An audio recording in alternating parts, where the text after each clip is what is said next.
and economic power, and Congress's inability to get things done, we have no choice but to accept and even encourage a system of government in which we're relegated to the back seat of the very things that we were supposed to be doing in the first place, which is passing law, which is setting policy within the federal government. But, Mr. President, this faux sophisticated analysis gets things exactly backwards. It is the advocates of executive overreach and judicial supremacy who are naive. They believe that given our nation's size and diversity, only centralized government can rise above partisan, ideological, regional, practical differences and unite us behind one policy. But the dysfunction now strangling this city, strangling this body, toxifying our political discourse, is directly related to this relentless march towards centralization. We think somehow that by pulling power into Washington, and within Washington, to the less accountable branches of the government, that is, to the other two branches that are not this branch, that we're governing. No, that's not governing. It's ruling. Through centralization, we empower and enrich the political and corporate classes at the expense of the working and middle classes. Centralization is not unity. It's surrender. Surrender to exactly the kind of monarchical and abusive sort of government that our founding fathers were trying to protect us from. Political elites often reassure us and reassure each other that these deviations from constitutional norms are somehow victimless endeavors.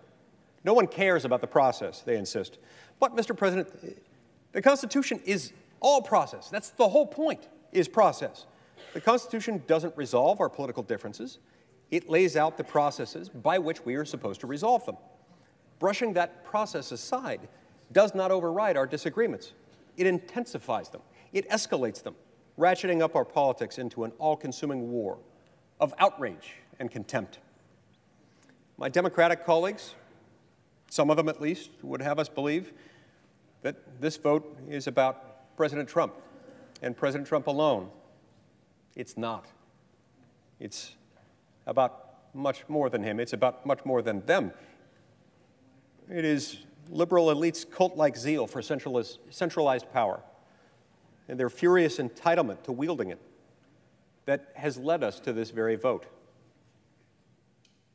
Now, I'm not sure that the Democratic Party cares immensely as an institution about presidential overreach. I'll leave that to them to decide and to exhibit. Some simply believe that abuse of constitutional power should be a one-way street. In many instances, we've had members of this body support previous presidents of both political parties in engaging in acts of overreach. No, Mr. President, the real source of outrage here is not constitutionally mandated procedure, but simply that we as an institution have voluntarily surrendered. We have relinquished our legislative power. And then in this instance, this happens to be an exercise of power in an area in which many on the other side of the political aisle happen to disagree. To make clear, a border fence, a border barrier, is a policy that I support wholeheartedly, unequivocally. I agree with the need to secure our border. I agree with the President that there is a crisis unfolding on our border, endangering men and women and children, and endangering many of those who are most affected by the communities who are themselves in the direct path of these caravans. I support a border wall, and I encourage full congressional funding for it. I think it's a tragedy and really something of an outrage that we haven't done that as a Congress. I support workplace enforcement of immigration laws. I support a biometric entry-exit system. I support the President's new Remain in Mexico policy that would keep asylum seekers south of the border while they await processing if they come from a non-contiguous country. I support the President's calling up military reservists to support border agents in their dangerous and underappreciated work. I support the President's invocation of 10 U.S.C. Section 284b7, which unequivocally authorizes him, in certain instances relevant here and present here, to authorize funding for the construction of a fence along international boundaries as a means of combating the illegal international drug trade. I support the President's use of up to $601 million from the Treasury Forfeiture Fund and $2.5 billion from the 284 fund I mentioned a minute ago. And I support the administration's work on a diplomatic level with Mexico to reduce the flow of migrants to the United States. I've supported all of these things in this administration, and I have for years, during this administration and prior to that, and I will continue to support these policies. An emergency declaration, in accordance with the National Emergencies Act in this instance, is different. The White House asserting authority to spend money on objects and priorities in a manner not themselves directly authorized by Congress. Congress directly refused the request to appropriate the specific amount of funds that we're dealing with here. But at the end of the day, it is not the White House, it is not this president, it is not other presidents who are to fault for this, Mr. President. It is, in fact, Congress. Congress was the institution that chose voluntarily to relinquish this power. Congress, as an institution, adopted and enacted legislation that was so broad as to take basically all the guardrails off of the legislative process. Congress, as an institution, in 1976 adopted the National Emergencies Act and said that the President may declare an emergency with almost no standards. And then once the President declares an emergency, there are some estimated 128 different provisions of law that can be looped in and made effective as a result of the declaration of that emergency. At the time Congress did this, Congress left its foot in the door, saying that Congress unilaterally could veto the President's actions by passing a concurrent resolution not itself subject to presidential veto. For reasons having to do with a subsequent Supreme Court ruling that occurred 7 years after the enactment of the National Emergencies Act in 1983, a case called INS v. Chadha, a case coincidentally argued by my late father. And so if he were here today, perhaps I would half-jokingly acknowledge that maybe he's in some ways to blame for this.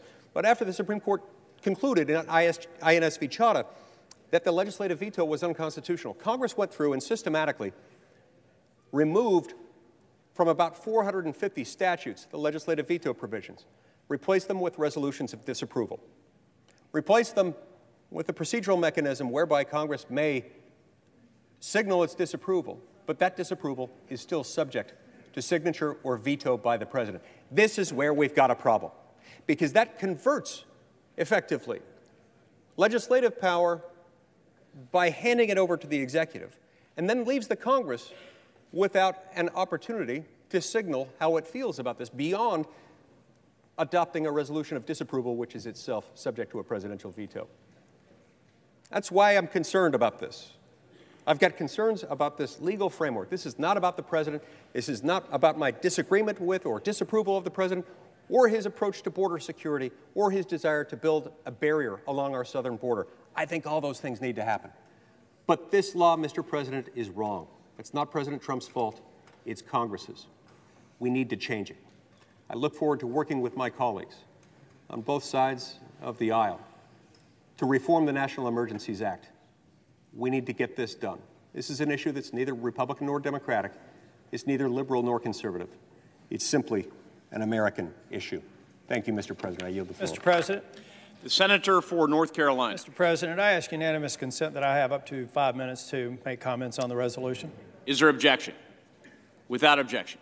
Thank you, Mr. President. A few weeks ago, I was talking with my staff in advance of the President issuing the emergency order, and I told them that I wanted to put together an op-ed to really express two things. One, my concern with the manner in which funds were being appropriated, but also that there is a real crisis that we have to address.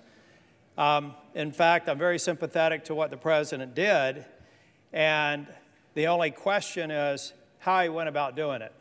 Well, I've received a lot of feedback over the past few weeks, but what it allowed me to do is to engage in a discussion with some of my colleagues here and with the White House over the past couple of weeks that have been very, very productive. My main concern with this executive action is future potential abuses. I have a concern with the executive action that the President took, the emergency order. That's why I voiced it. But I'm sympathetic to what he was trying to do. But I think that we could view this as an opportunity. I thought we could view this as an opportunity to where maybe we could have a discussion about the National Emergencies Act and potentially make a real difference here. So today, I come to the floor to say that I do not intend to vote for the resolution of disapproval. And here's why. A lot has changed over the last 3 weeks. A discussion with the Vice President, a number of senior administration officials, a lot of collaboration with my colleague from Utah. That's a serious discussion about changing the National Emergencies Act in a way that will have Congress speak on emergency actions in the future. The White House has been very gracious, and I should say very patient, given my initial position, in working with us, and as late as today, having the President make a statement that he's willing to work with us. I suspect that we'll hear more from the President, but we also heard today was from Leader McConnell. And I was trying to remember, I don't know if it's been done before, but Leader McConnell took to the floor this morning and said that he encourages this discussion through the regular order and to work on a bipartisan basis to move a measure forward through the Homeland Security Committee and to this floor for a vote. I, for one, am going to work on that and hopefully gain consensus on a bipartisan basis after the temperatures have cooled and we can move on. But in the meantime, I think that we have to recognize that we have a crisis at the border. 76,000 people crossing illegally in February alone. We have narcotics flooding our country, poisoning our children and adults of all ages. And a lot of it has to do with the porous border and the seeming unending and spiraling out of control crossings. One of the challenges that we have to communicate to my constituents, I'm sure everyone does, is how do I reconcile? First, I should say my colleagues on this side of the aisle who votes for the resolution of disapproval, I think to a person also recognize there's a crisis. And I respect them for their decision. It's just not a decision that I can take.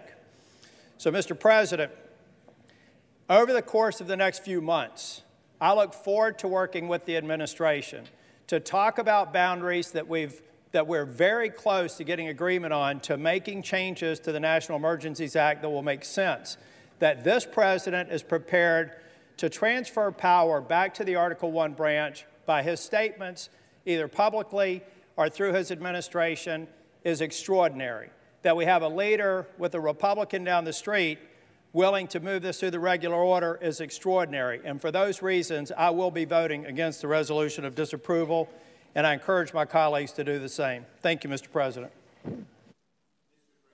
The Democratic leader. I ask to speak in leader time. We have 1 minute remaining, I think. Yes. I ask to speak in leader time. Without objection. Well, thank you, Mr. President. Now, today, the Senate will vote on the resolution to terminate the President's declaration of a national emergency. Let me begin with a quotation. Quote, "Revelations of how power has been abused by high government officials must give rise to concern about the potential exercise, unchecked by the Congress or the American people, of this extraordinary power. The National Emergencies Act would end this threat and ensure that the powers now in the hands of the executive will be utilized only in time of genuine emergency, and then only under safeguards providing for congressional review." Let me repeat that. The powers now in the hands of the executive will be utilized only in a time of genuine emergency. Now, that's from the Special Committee report on the National Emergencies Act, which was passed decades ago. And I ask unanimous consent that the full report be added to the record. Without objection. Now, the bottom line is very simple. We all know the other arguments that this is not an emergency. The President himself said so. He just says he didn't have to do this if he didn't want to. In previous emergencies, it was either apparent, like 9/11, it was a disease or some other immediate disaster hitting, and there was a long explanation as to why. We have gotten no explanation as to why this is an emergency. The second reason, of course, is the money that might be taken away from the military, our brave men and women in uniform, not getting the dollars they needed for this wall. And the third, of course, is that the President couldn't get his way through Congress, even when we had 2 years of Republican leadership in the House, Senate, and White House, couldn't get his way this time, and is now simply going around Congress to declare an emergency. But those reasons pale before the most important reason. This is a momentous day. The balance of power that the Founding Fathers put in place, so exquisitely designed, has served this nation well, extremely well, for over 2 centuries. That balance of power was in large part, motivated by the fear of an overreaching executive. The Patriots had just fought King George. They knew what it was like to have an executive who would go too far, and they put in precautions to make sure that didn't happen. Today we are being asked, in a way that we haven't been asked for in decades, maybe even longer, to change that balance of power. And make no mistake about it, it will set an awful precedent for the future, no matter who is president. It will change it. If a president can invoke an emergency because he didn't get his way or she didn't get her way, without real cause, without a real emergency, woe is our republic in many ways, in ways the Founding Fathers feared. Now, I know this is a very difficult vote for my friends on the other side of the aisle, much more difficult than ours. We all know that the President is extremely popular in the Republican Party for maybe a few good reasons, I would say mostly bad, but he is. We know that he has been vindictive, contemptuous, calling out people who oppose him. So it's not an easy vote. I take my hats off to those members on the other side of the aisle who have let principle rise above party, who understand what the Constitution requires this afternoon and have agreed to vote against this emergency. I would plead with those others who haven't made up their minds to look at this moment in history. This is not an immediate moment. You can be for the wall or against the wall. You can think what we're doing at the southern border is inadequate. But that issue pales before the issue before us, and that is how far an executive can reach when Congress does not want to do what that executive wants. It is a crucial moment. This is a moment historians will look back on. This could be a moment that changes the fundamental balance of power in our government. So what I would ask my colleagues, I would really plead with my colleagues. I understand the politics are difficult, much harder for you than for me. But our nation, our Constitution, the beauty of this government demands we rise to the occasion this afternoon. Please join us in rejecting this emergency and keeping our government with the same balance of power that has served us so well for 2 centuries. I yield the floor. Under the previous order, all time has expired. The clerk will read the title. The joint resolution for the third time. The question occurs. HJ Res 46, joint resolution relating to a national emergency declared by the President on February 15, 2019. Is there a sufficient second? There appears to be. Clerk will call the roll. Mr. Alexander.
Ms. Baldwin, Mr. Brasso, Mr. Bennett,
Mrs. Blackburn, Mr. Blumenthal, Mr. Blunt,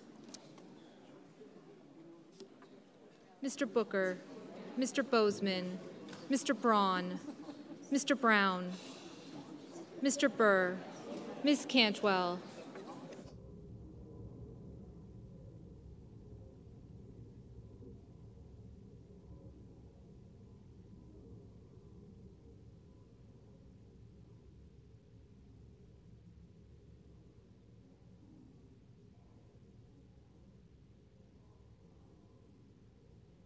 Mrs. Capito, Mr. Cardin, Mr. Carper, Mr. Casey, Mr. Cassidy, Ms. Collins, Mr. Coons, Mr. Cornyn, Ms. Cortez Masto, Mr. Cotton, Mr. Kramer, Mr. Crapo, Mr. Cruz, Mr. Daines,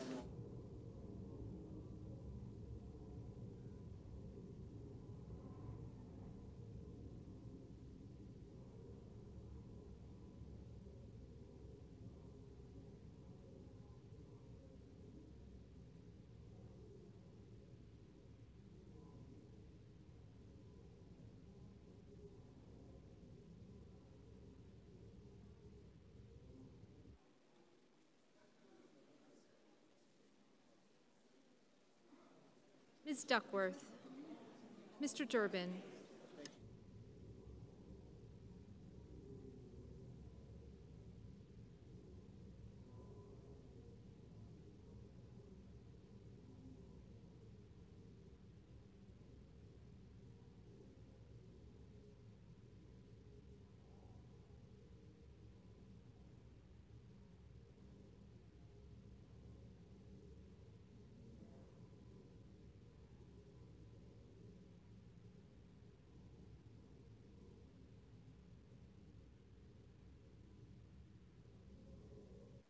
Mr. Enzi, Ms. Ernst, Mrs. Feinstein, Mrs. Fisher, Mr. Gardner, Mrs. Gillibrand, Mr. Graham,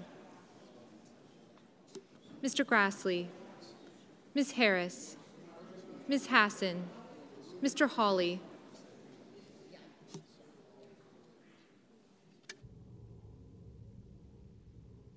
Mr. Heinrich, Ms. Hirono, Mr. Hoven, Mrs. Hyde-Smith, Mr. Inhofe, Mr. Isaacson, Mr. Johnson, Mr. Jones, Mr. Kane, Mr. Kennedy, Mr. King, Ms. Klobuchar, Mr. Langford, Mr. Leahy, Mr. Lee, Mr. Manchin, Mr. Markey, Mr. McConnell,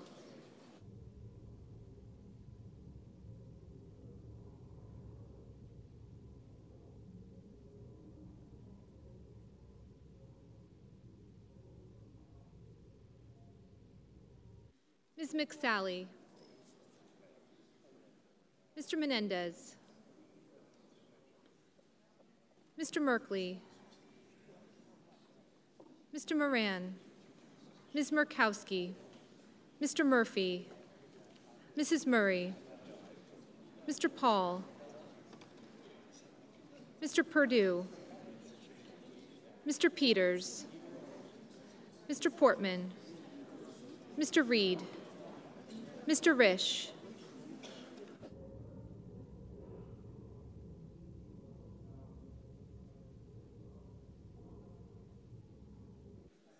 Mr. Roberts, Mr. Romney, Ms. Rosen, Mr. Rounds, Mr. Rubio, Mr. Sanders, Mr. Sass, Mr. Schatz, Mr. Schumer,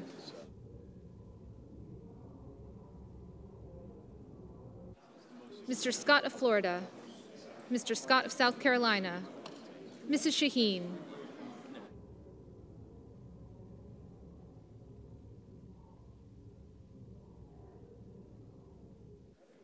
Mr. Shelby, Ms. Sinema, Ms. Smith, Ms. Stabenow, Mr. Sullivan,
Mr. Tester, Mr. Thune, Mr. Tillis, Mr. Toomey, Mr. Udall, Mr. Van Hollen, Mr. Warner, Ms. Warren, Mr. Whitehouse, Mr. Wicker, Mr. Wyden, Mr. Young,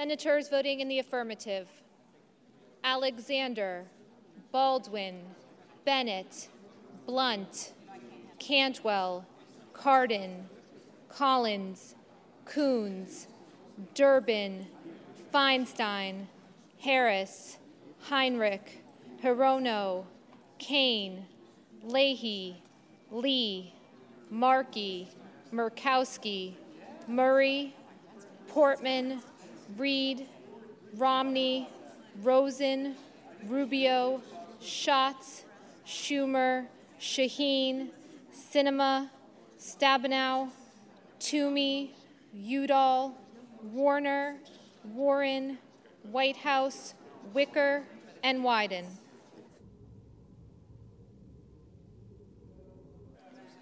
Mr. Paul, aye.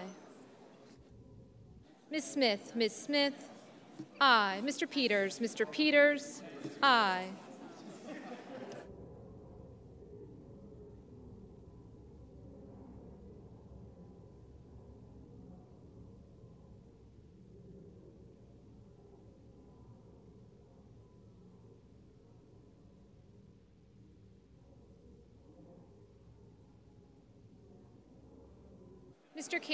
Mr. Casey, aye. Ms. Hassan, aye.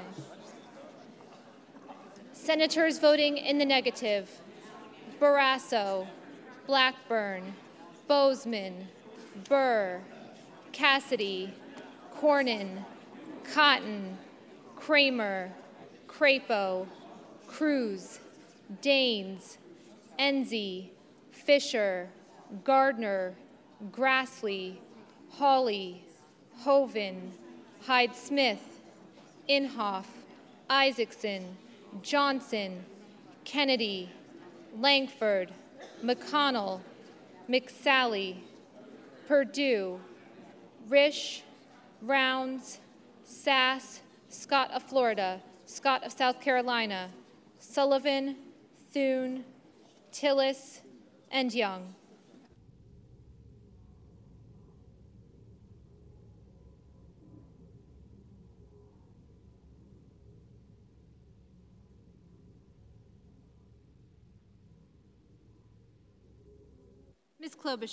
Ms. Klobuchar, aye.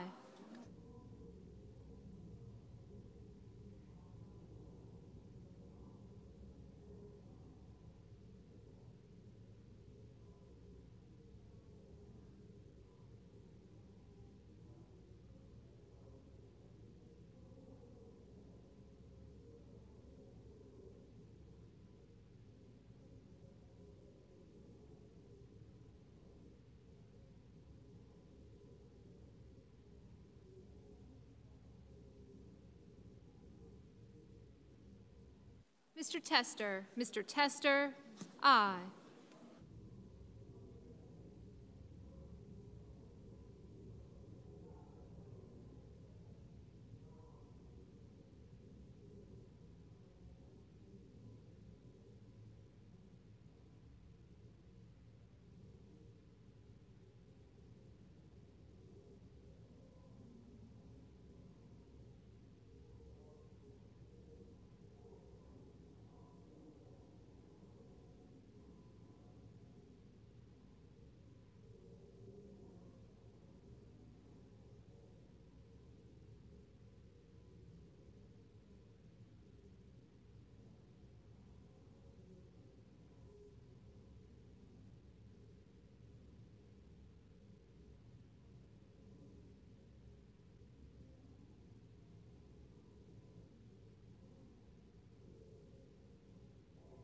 Mr. Moran. Aye. Mr. Moran, aye.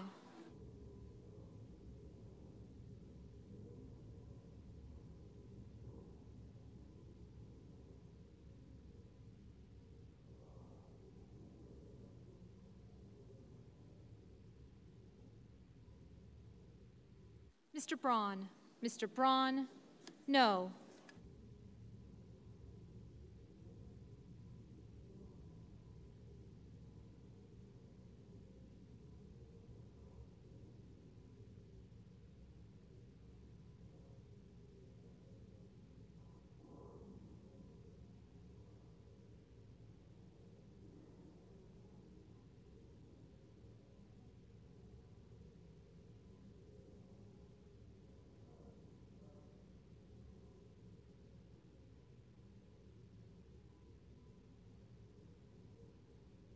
Mr. Shelby. Mr. Shelby, no.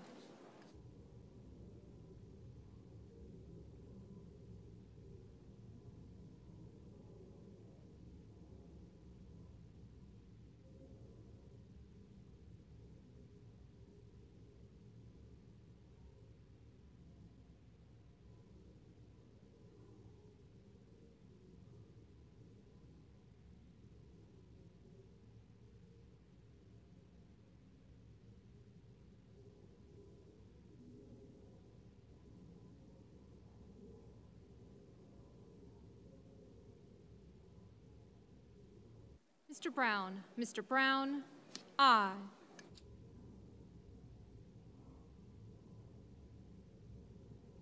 Mr. Carper. Mr. Carper, aye.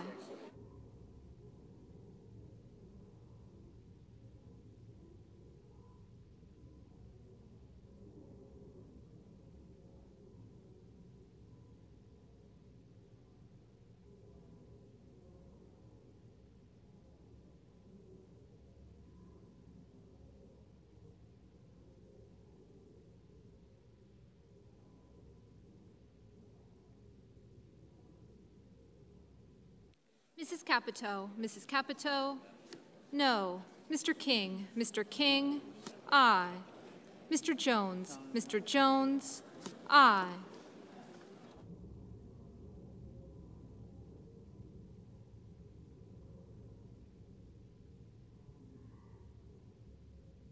Mr. Blumenthal. Mr. Blumenthal, aye.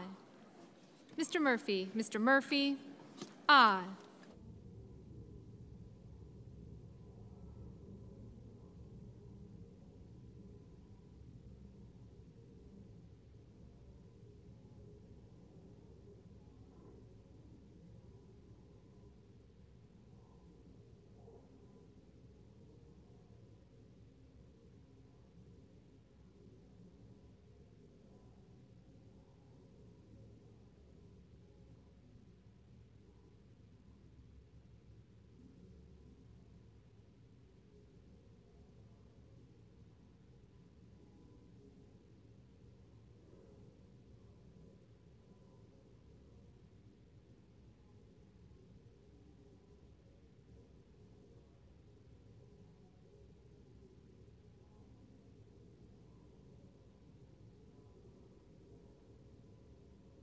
Mr. Booker. Mr. Booker, aye.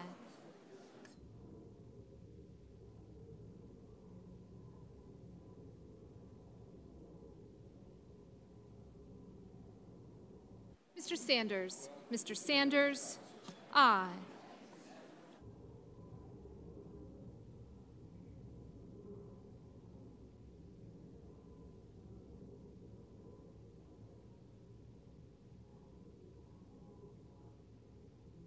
Ms. Cortez Masto. Ms. Cortez Masto, aye.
Mr. Menendez. Mr. Menendez, aye.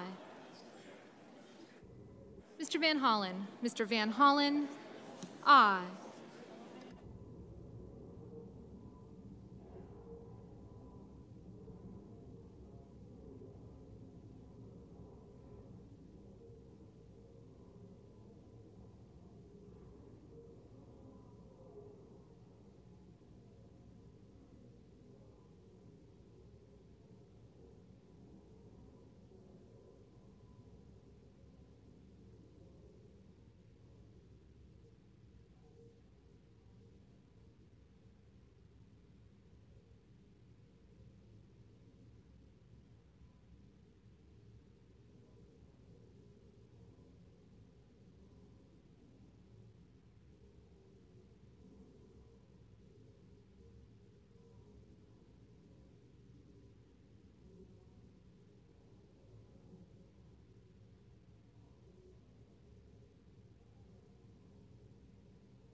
Ms. Ernst. Ms. Ernst, no. Mr. Graham. Mr. Graham, no.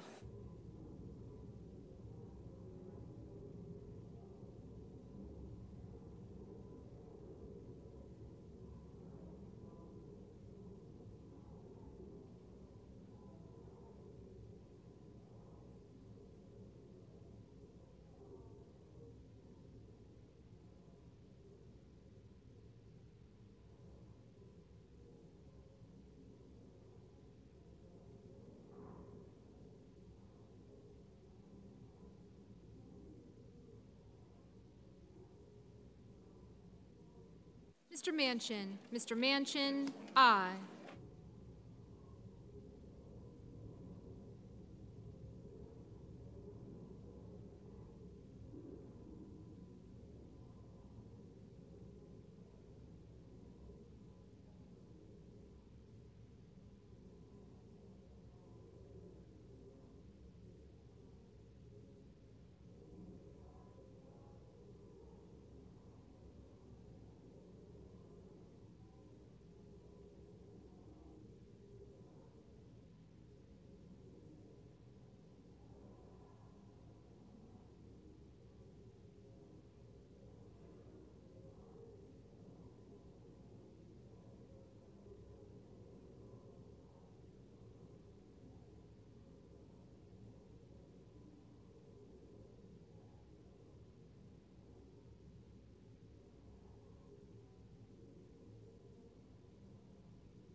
Ms. Duckworth. Ms. Duckworth, aye. Mr. Roberts. Mr. Roberts, no.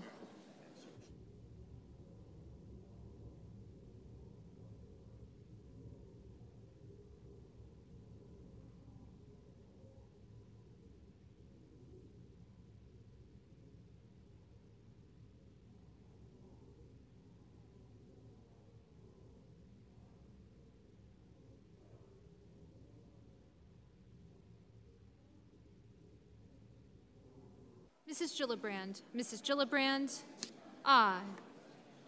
Mr. Merkley. Mr. Merkley, aye.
Are there any senators wishing to change their vote? If not, the yeas are 59, the nays are 41.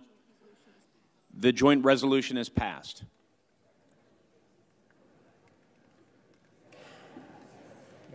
Mr. President. The Senate be in order. The Majority Leader. I move to proceed to executive session to consider calendar number 20. The questions on the motion to proceed. All in favor say aye. Aye. Those opposed, no. The ayes appear to have it. The ayes do have it. Motion's agreed to. The clerk will report the nomination. Nomination, the judiciary, Bridget S. Bade of Arizona to be United States Circuit Judge for the Ninth Circuit. I send a cloture motion to the desk. The clerk will report the cloture motion.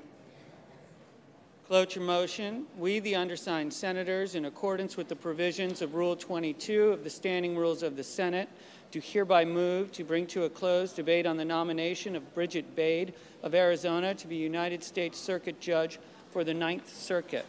I ask consent the reading of the names be waived. Without objection. I move to proceed to legislative session. Questions on the motion? All in favor say aye. Aye. Those opposed, no. The ayes appear to have it. The ayes do have it. The motion's agreed to. I move to proceed to calendar number 27, Senate Joint Resolution 8. The clerk will report. Motion to proceed to calendar number 27, SJ Res 8, Joint Resolution recognizing the duty of the federal government to create a Green New Deal. I send a cloture motion to the desk. The clerk will report the cloture motion. Cloture motion, we, the undersigned senators, in accordance with the provisions of Rule 22 of the Standing Rules of the Senate, do hereby move to bring to a close debate on the motion to proceed to calendar number 27, SJ Res 8, a joint resolution recognizing the duty of the federal government to create a Green New Deal signed by 17 senators as... I ask consent the reading of the names be waived.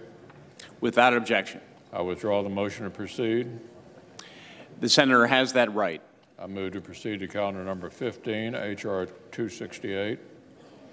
The clerk will report the motion.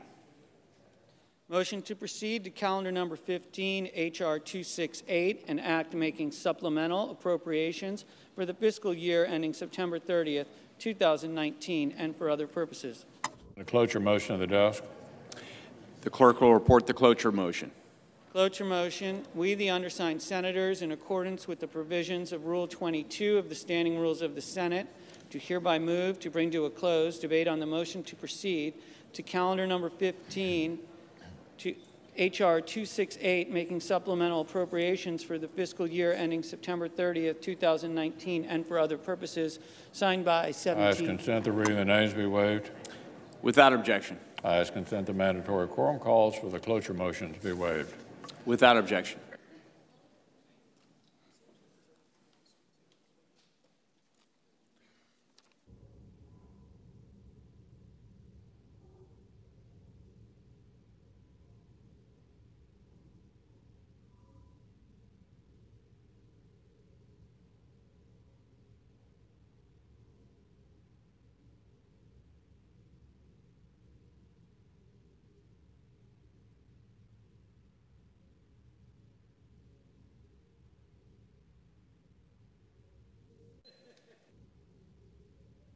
Mr. President.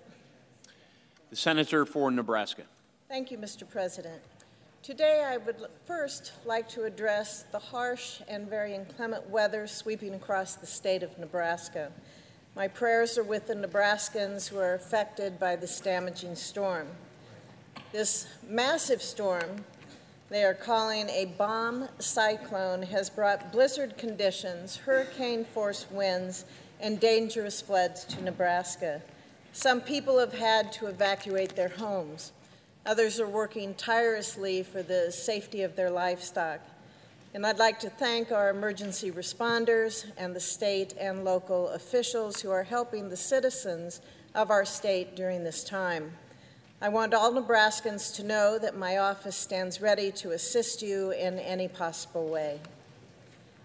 Mr. President, I would ask unanimous consent that the following statement appear separately in the record. Without objection. Thank you. I rise today to continue my tributes to the current generation of men and women who lost their lives defending our freedom in Iraq and in Afghanistan. Each of these Nebraska heroes has a special story to tell. Today, I will recall the life and service of Sergeant Corey Marachek, a native of Hay Springs, Nebraska. Though Corey spent most of his life in Hay Springs, he was born in Chadron, Nebraska. Both of his parents, Pat and Jim, were born and raised in Nebraska as well. As a young child, Corey was always trying to have a good time.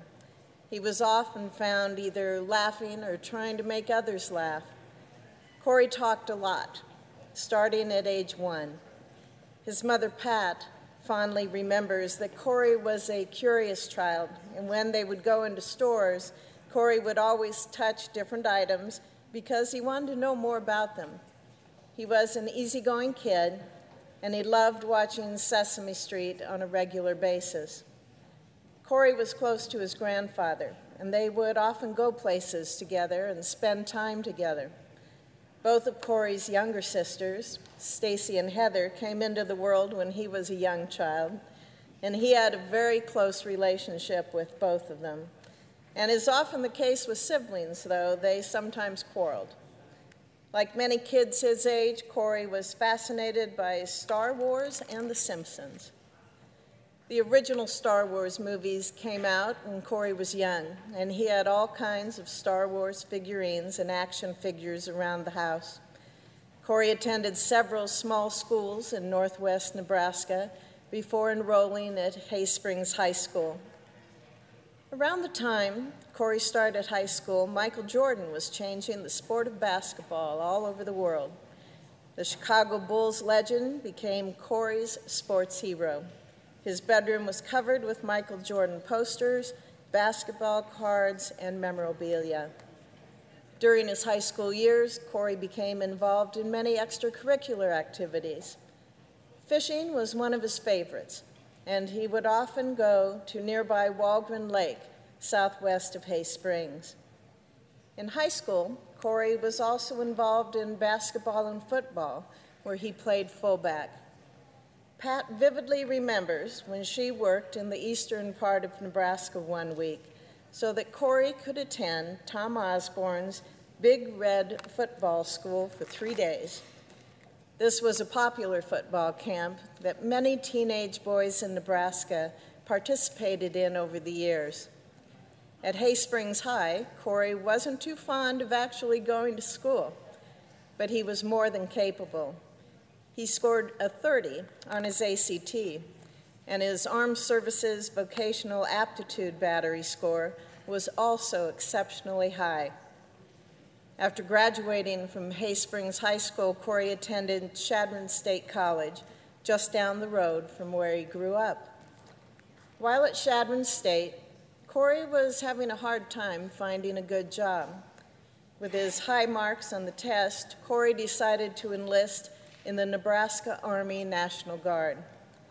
He graduated from basic training at Fort Sill, Oklahoma in 1996.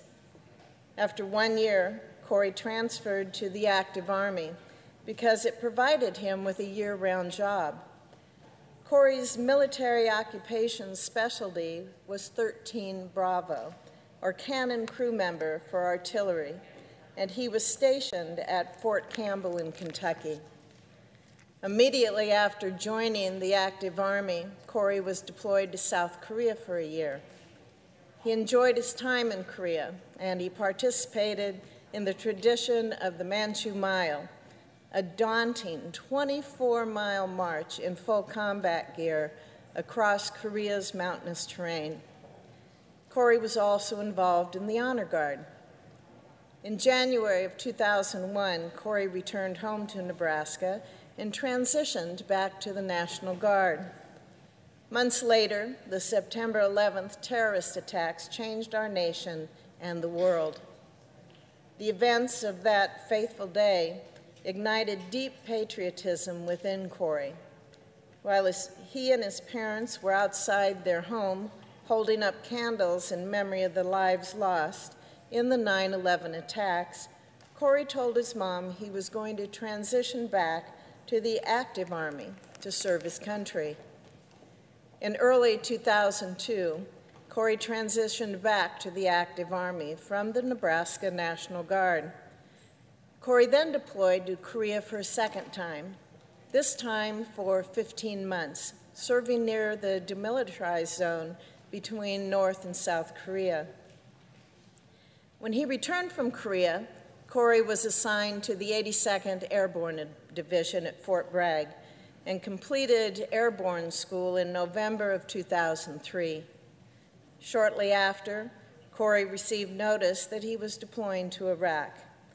Corey arrived in Iraq for his deployment in January of 2004.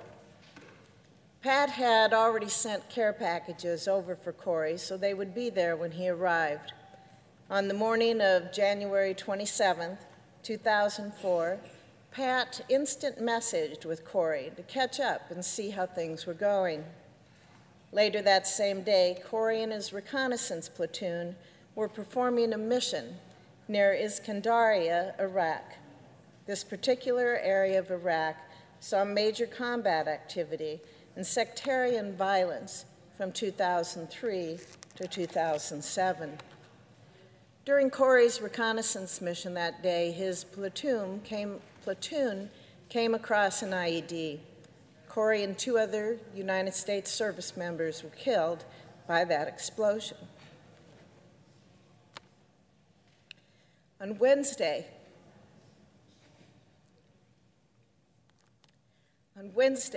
February 4th, 2004, at the Chadron State College Gymnasium, more than 600 family members, friends, and military officials gathered to celebrate and honor the life, service, and sacrifice of Sergeant Corey Marachek. He was eulogized by many, including his 2 sisters, Stacy and Heather, and he was laid to rest at the Gordon City Cemetery next to his grandfather. The funeral procession from Chadron to Gordon was a short drive by Western Nebraska standards, 46 miles. From Chadron to Hay Springs to Rushville, people lined the streets to pay their respects, wave American flags, and salute Corey. For quite some time, Corey's parents thought about the best way to memorialize him. Eventually, Pat came up with the perfect tribute, renaming the local Chadron, Nebraska post office after Corey. Pat had previously worked at the post office for 10 years, and she asked retired General Roger Lemke, who is now a member of my staff, about how we could make this happen. I had the privilege of working alongside former United States Senator Mike Johanns on legislation to rename the Chadron Post Office the Sergeant Corey Marachek Memorial Post Office. The bill was passed by Congress, and it was signed into law on November 2014. To this day, Corey's mother, Pat, remains heavily involved in many veteran and military organizations. She's the president of Nebraska Gold Star Mothers and the co-chair of the Honor and Remember Nebraska chapter. Both Pat and Corey's father, Jim, would like our nation to remember how happy Corey was. He liked to laugh, have fun, and enjoy life. I join Nebraskans and Americans across our country in saluting Corey's willingness to serve and the sacrifices he and his family made to keep us free. And I am honored to tell his story. Thank you, Mr. President. I yield.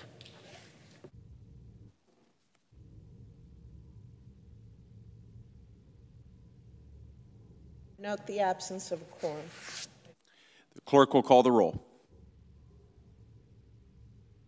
Mr. Alexander.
make it up.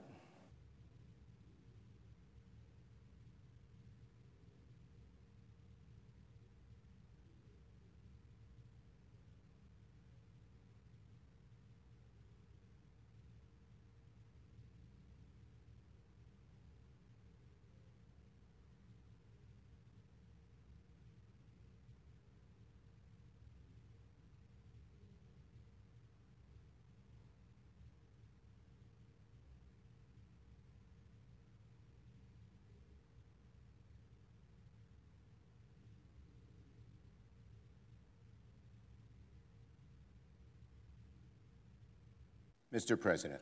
The Democratic leader. I ask unanimous consent the quorum call be dispensed with. Without objection. Now, Mr. President, this morning something rather amazing and wonderful happened in the House of Representatives. The House of Representatives this morning passed a resolution expressing the sense of Congress that the full report by Special Counsel Robert Mueller should be made available to the public and to Congress. The vote was 420 to nothing. That is 420 to nothing.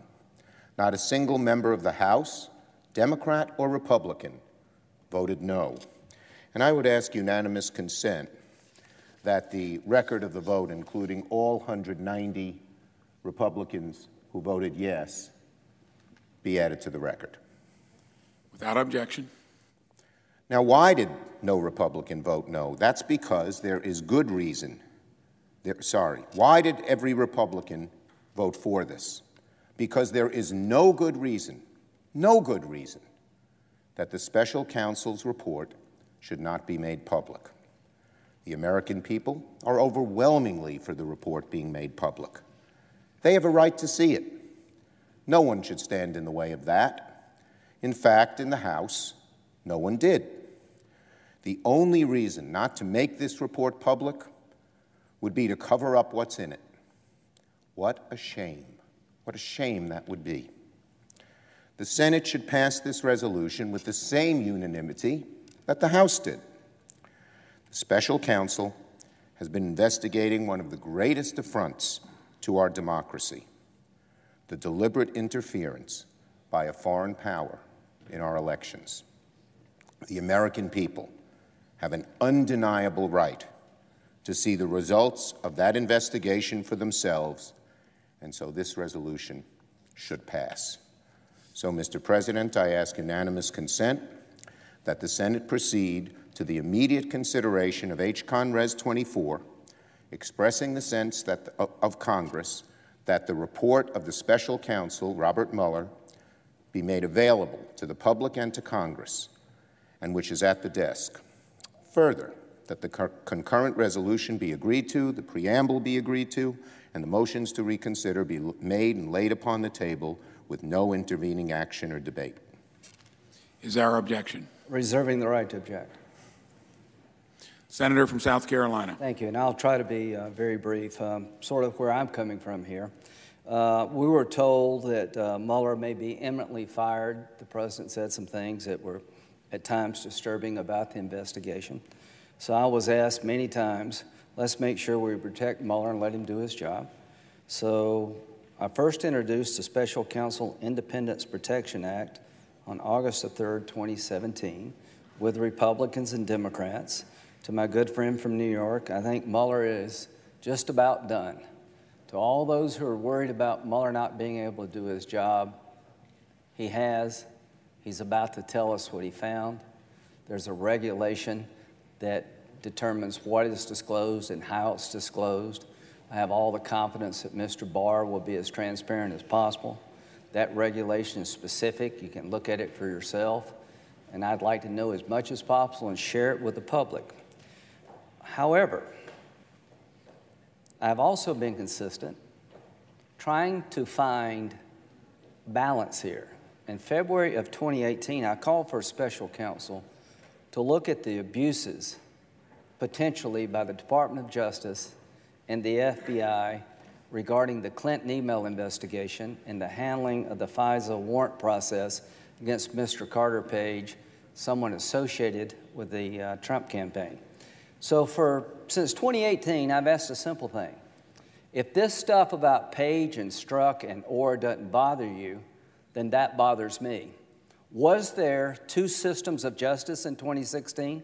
One for the Democratic candidate and one for the Republican candidate, where the Republican candidate's campaign had a FISA warrant issued against somebody associated with it based on a document that was known to be unreliable, politically charged on 4 different occasions.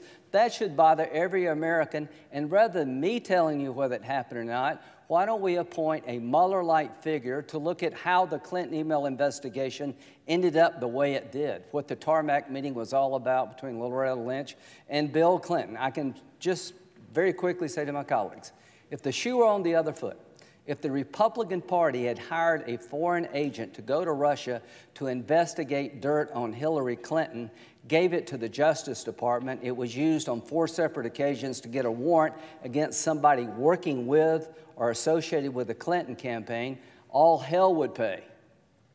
If a member of the Justice Department told the investigators, before you get the warrant, the person who is involved in collecting this information hates Clinton. If there were exchanges between an FBI agent and a Department of Justice lawyer talking about getting an insurance policy to make sure that Hillary Clinton's never elected, how much they hated Trump, it would be front page news all over the world. I don't know what happened between Trump and Russia, but we're about to find out, and we'll see if there's there, and we'll use a process to disclose it to the public. But I asked the Democratic leader to modify his request and allow my amendment to the desk to make a simple change, and every Republican will be with me if you wondered about how Republicans vote in the House, that this resolution be modified, calling for the Attorney General to appoint a special counsel to investigate Department of Justice misconduct in the handling of the Clinton email investigation and the handling of the FISA warrant process as it relates to warrants obtained on Carter Page, and to publicly release the results of those investigations he agreed to consistent with law. So I would ask the resolution to be modified in accordance with this. Will the senator so modify his request? Reserving the right to object. Mr. President, I'm deeply disappointed in my good friend from South Carolina. This amendment appears to be a pretext for blocking this very simple, non-controversial resolution. 420 members of the House voted for it. Congressman Jim Jordan, friend of the President, voted for it. Congressman Devin Nunes, friend of the President, voted for it. This resolution should pass the Senate in the blink of an eye. I have absolutely no idea why a member of this body would object to this basic level of transparency, whatever their concern on other issues. My friend from South Carolina says the report ought to be made public. Let's not stand in the way for other issues. He's chairman of the Judiciary Committee. He can deal with that separately, but not block this resolution. So let the American people know that the Republican majority in the Senate, at least for now, is blocking a resolution that the Mueller report should be made public. I hope my friend from South Carolina and all of my Republican colleagues take time over the recess to think about this. We're going to be back here asking for consent again when the Senate is back in session, and my Republican colleagues ought to think long and hard before they block this resolution again. I object. Objection heard. Is there an objection to the original request? I object. And just thank you, Senator Schumer. I appreciate getting this done quickly. I would just say to the following, that there are a lot of Americans, including Jim Jordan, that believe that what happened in 2016 with the Clinton email investigation and the FISA warrant against Carter Page showed corruption at the highest level of government. I agree that there's more than smoking guns here. There's overwhelming evidence that somebody outside the political system should look into. I can't find anybody much on the other side who seems to give a damn about that. Mueller, I get.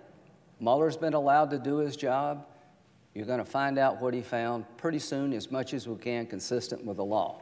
But I'm not going to give up on the idea that we're just going to look at one problem of 2016.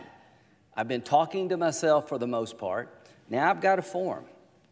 I will introduce a resolution asking you to do a simple thing. Ask somebody outside of politics, a special counsel, to look into how in the world the system got so off track to use a document prepared by a foreign agent, paid for by the Democratic Party, collected in Russia, to obtain a warrant against American citizen that is garbage to this day.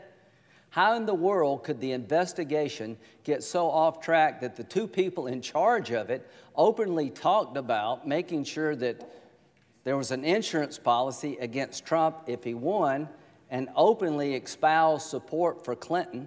How do you interview Clinton the way she was interviewed? Any American out there who did what Secretary Clinton did, you'd be in jail now. The question I want to know is, does anybody other than me believe that? I don't ask you to believe me. We let Mueller look at all things Trump related to collusion and otherwise. Somebody needs to look at what happened on the other side and find out if the FBI and the DOJ had two systems, one supporting the person they wanted to win and one out to get the person they wanted to lose. Some of these people have been fired for lying, and it's now time to have a special counsel look in all things 2016, not just Trump. Thank you very much.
Senator from Alaska.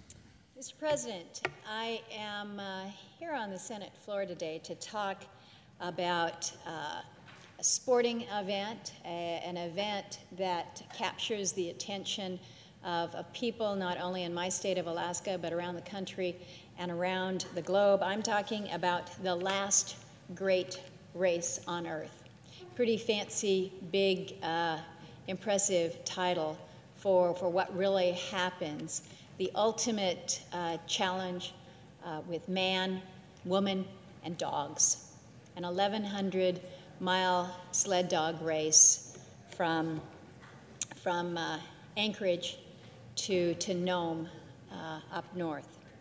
So, share with you all a picture that was taken at 3:39 a.m. on Wednesday morning, the 13th of March. Obviously, the middle of the night.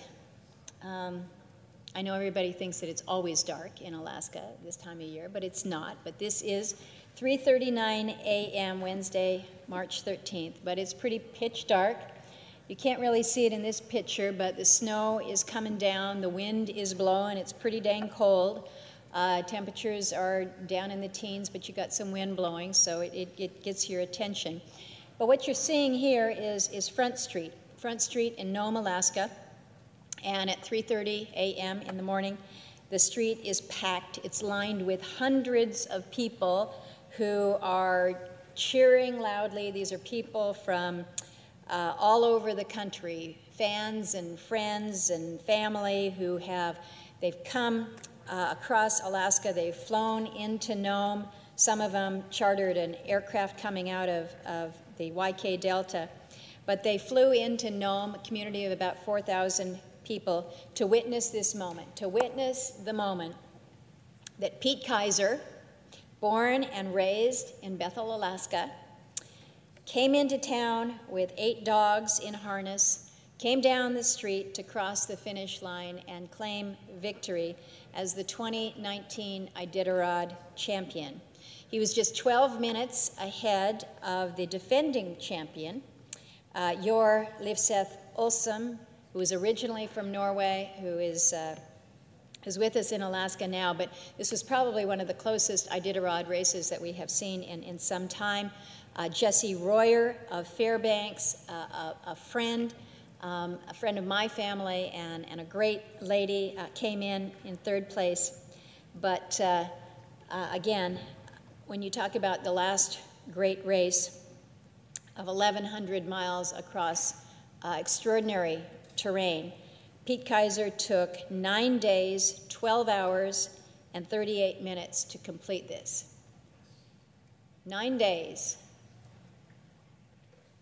12 hours, 38 minutes. So think about how you cover 1,100 miles on the back of a dog sled. Dogs, typically, when you're moving really fast, you're moving along about 10 miles an hour. But you're going over some incredible terrain, and you're doing this not just between 8 and 5. You're running the trail over a course of days and weeks. So you've got Pete Kaiser here. He's just crossed the finish line. He's got his hands thrown up in the air in celebration. He hugged his family, he wiped the tears from his face, and it's one of those moments that he will always, always, always remember. The feeling, probably hard to fathom.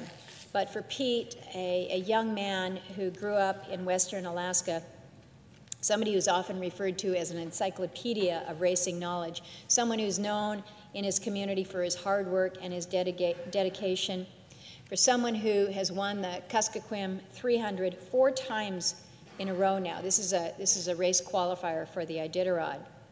But for his family and his extended family who'd supported him, who cheered him along on the way, again, for so many in the community of Bethel who joined together, they chartered an aircraft to get there in time to see him finish and celebrate this achievement. This truly is a victory that is an accomplishment and an extraordinary highlight to a remarkable career. So the excitement that comes when you are finishing a grueling race like this, when you and your team come across the line, is something that you really have to experience to understand. There's fatigue, but there's great excitement with the accomplishment. And it's not just the accomplishment of the musher, because the musher would still be sitting back in Willow were it not for the extraordinary animals who truly work they live to run, live to do this race and others like it. And while nothing beats the finish here, I don't have very many opportunities that I can actually be at the finish because you're never quite sure when it is. It's usually race winners come in between 8, 9, 10 days. So if you're starting on a Sunday, usually we finish and it's during the week when we're back here working. So I haven't had the opportunity to be on that end. But I have had multiple opportunities, many opportunities. In fact, it's an opportunity that I do not miss, and that is to be at the front end, to be at the start of the Iditarod. So just 9 days prior, this is me and Pete Kaiser at the start of the Iditarod. He's looking pretty fresh in this picture. Probably didn't look quite so fresh after 9 days on the trail. But to be gathered in downtown Anchorage with 52 mushers, that's how many mushers ran this year, and all of their teams, with the rules changed this year, teams were 14 dogs to a team at the start, but you're in downtown Anchorage, and you've not only got your teams that are going to be moving you through the first day of this ceremonial start, but you've got your other dogs. So you've got dogs, you've got mushers, you've got people, you've got kids. It's like a carnival atmosphere. I had an opportunity this year to do something I've never done before, and that was to ride on the back, actually to drive the tag sled of one of our 4-time champions, Jeff King. During the ceremonial start, you go from Anchorage to Campbell Creek Airstrip. It's an 11-mile portion of the trail. So I can say that I did 1% of the Iditarod by driving on the back of this tag sled, which meant that I didn't have the dogs directly in front of me, but I still had to operate the brake on this sled, still had to lean into the curves, still had the opportunity to experience just the majesty of the dogs in front of you and the way the mushers communicate with their team. The Iditarod is a race like none other, and it is perhaps made so because of the challenge of the terrain that this race goes through. The journey that led the mushers through these valleys and across these mountain ranges is hard, it's challenging, and the weather is not unlike the terrain. It was up and it was down. We had areas along the trail that were rain, and then we had areas where you had freezing temperatures, you had wind, you had snow, you had ice. And so when you think about how much work it is to get through the Burled Arch, it is really a tremendous accomplishment to be able to say that you have completed this race. As we speak, there are still dozens more mushers and their teams that are out along that trail working to complete it. Now, you might think that this is something where there is a significant purse and that's what motivates people. Well, if you are successful and you finish the Iditarod, you will be able to claim $1,049. Your dogs are going to eat up that money pretty quick. So most of this is so much for the love of mushing, the love of the animals. People always ask, well, how hard is it? What kind of challenges do the mushers encounter along the way? And it's everything from encounters with animals, whether it's a moose along the trail, and we've seen some bad outcomes from that, to just physical obstructions along the trail. Richie Deal of Antioch ran smack into a tree, literally smack into a tree, hit his face on the trail near Nikolai. He says he was kind of cruising along, he has his head turned, it's still dark, he looks forward and bam, he runs into a tree. He probably could have ducked if he'd noticed it, but he didn't. And so then he's kind of knocked off. He does an all-out sprint to chase his team down, dives to catch his sled. He lines up the dog team again, gets everybody organized, grabs some toilet paper, some wet wipes, and starts mushing down the trail as he's wiping the bleeding off of his skin. You're just not stopping. You're not stopping for yourself. If your dogs are injured, you absolutely stop. Anja Rodano of Talkeetna fell in a large hole in the ice crossing the infamous Dalzell ice hole. So while she's making her way across the frozen river, her sled slips into the hole. She falls into the water. She injured her ribs and her legs. She's been having a little bit of a struggle along the trail, but she said she would not have been able to get out of the water hole there without the help of her team, her dog team. Then there's Linwood Fielder. He was on his way to Nikolai, and his entire dog team got separated from the sled when his binder broke.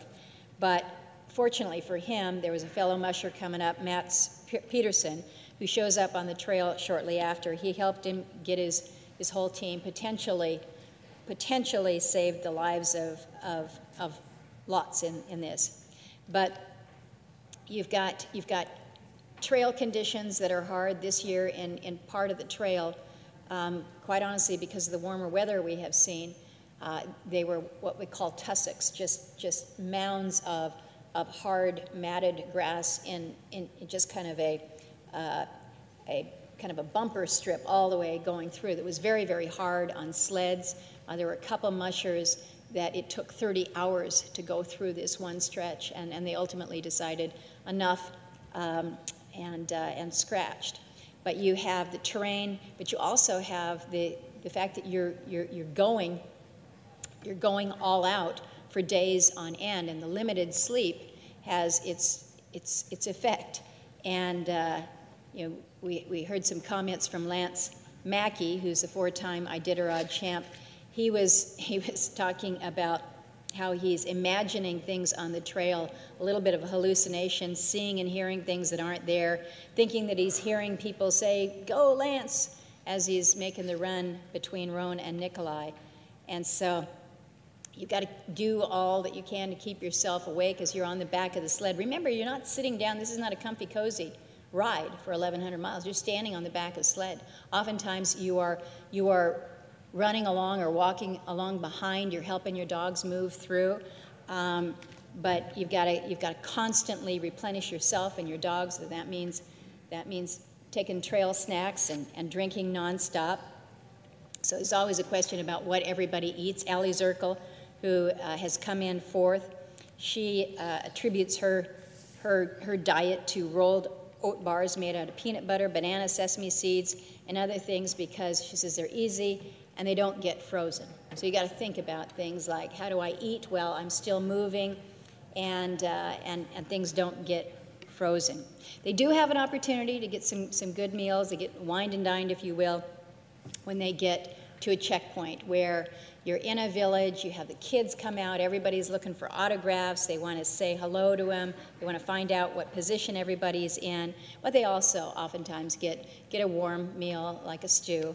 But before the humans eat, before the mushers eat, the dogs have to eat. The dogs have to be cared for. The dogs have to be taken care of first, because life on the trail is taking care of the dogs. And so making sure that they've got a warm and a comfortable place to rest, they're fed, they're watered, They're checked out by the veterinarians. And this is one thing that's pretty interesting. People think, well, you're just going into a town. A lot of these places, it's not a town.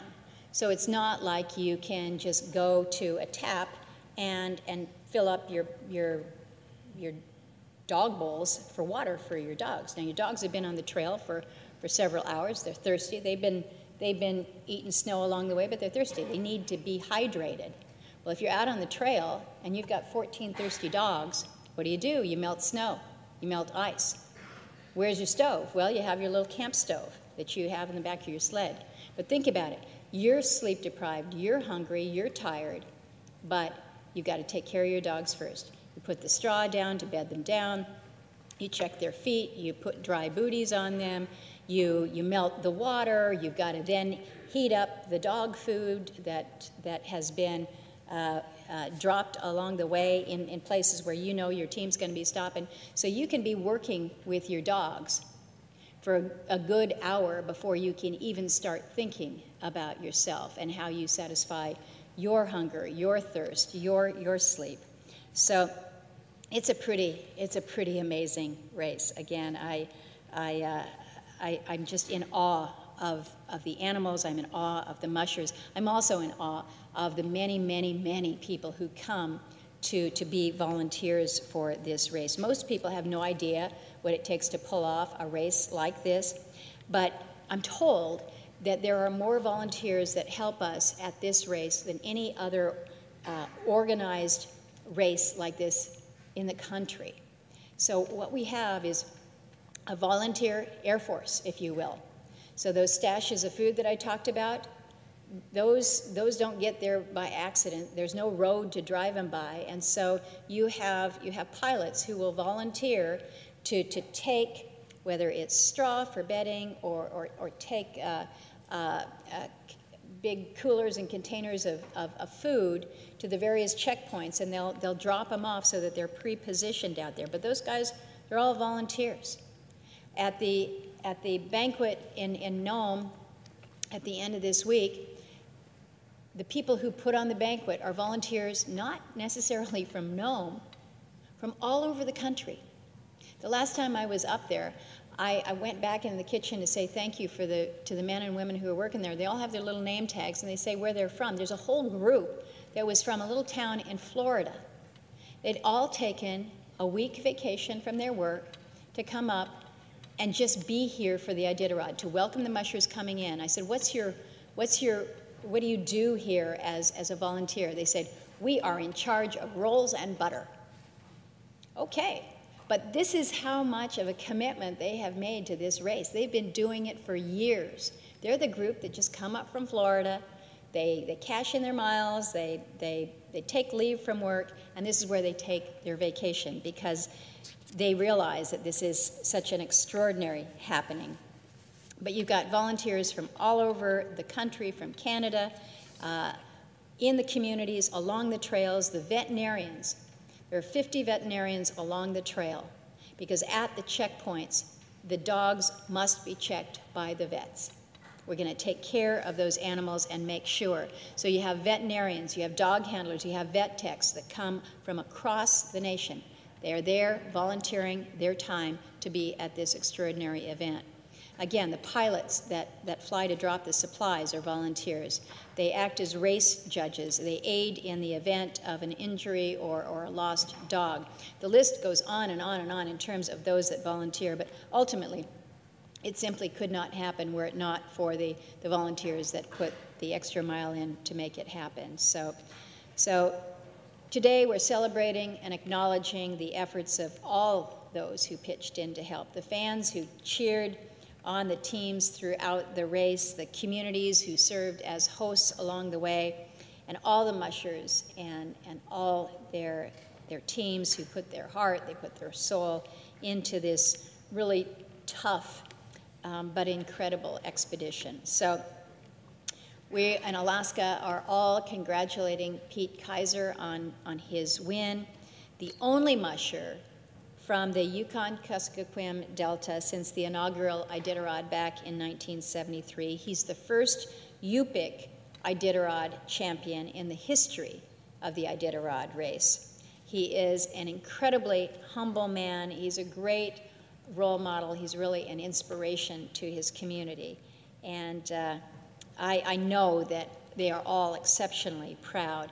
After he won, Pete said that he hoped his victory would be celebrated not just by the Yupik people within his region, but by all Native people throughout Alaska. And so, Pete, I think we're here today to tell you that today Alaskans in the western part of the state, all over the state, including as far away as Washington, D.C., are all celebrating and recognizing you and your extraordinary canine athletes. And with that, Mr. President, I thank you and I yield the floor and would suggest the absence of a quorum. The clerk will call the roll. Mr. Alexander.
Senator from Iowa. I ask that the calling of the quorum be suspended. Without objection. We're celebrating an important week in our system of self-government.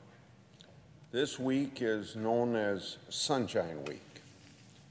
For the last 14 years, advocacy groups, good government watchdogs, and media organizations have joined forces to observe the importance of transparency and freedom of information.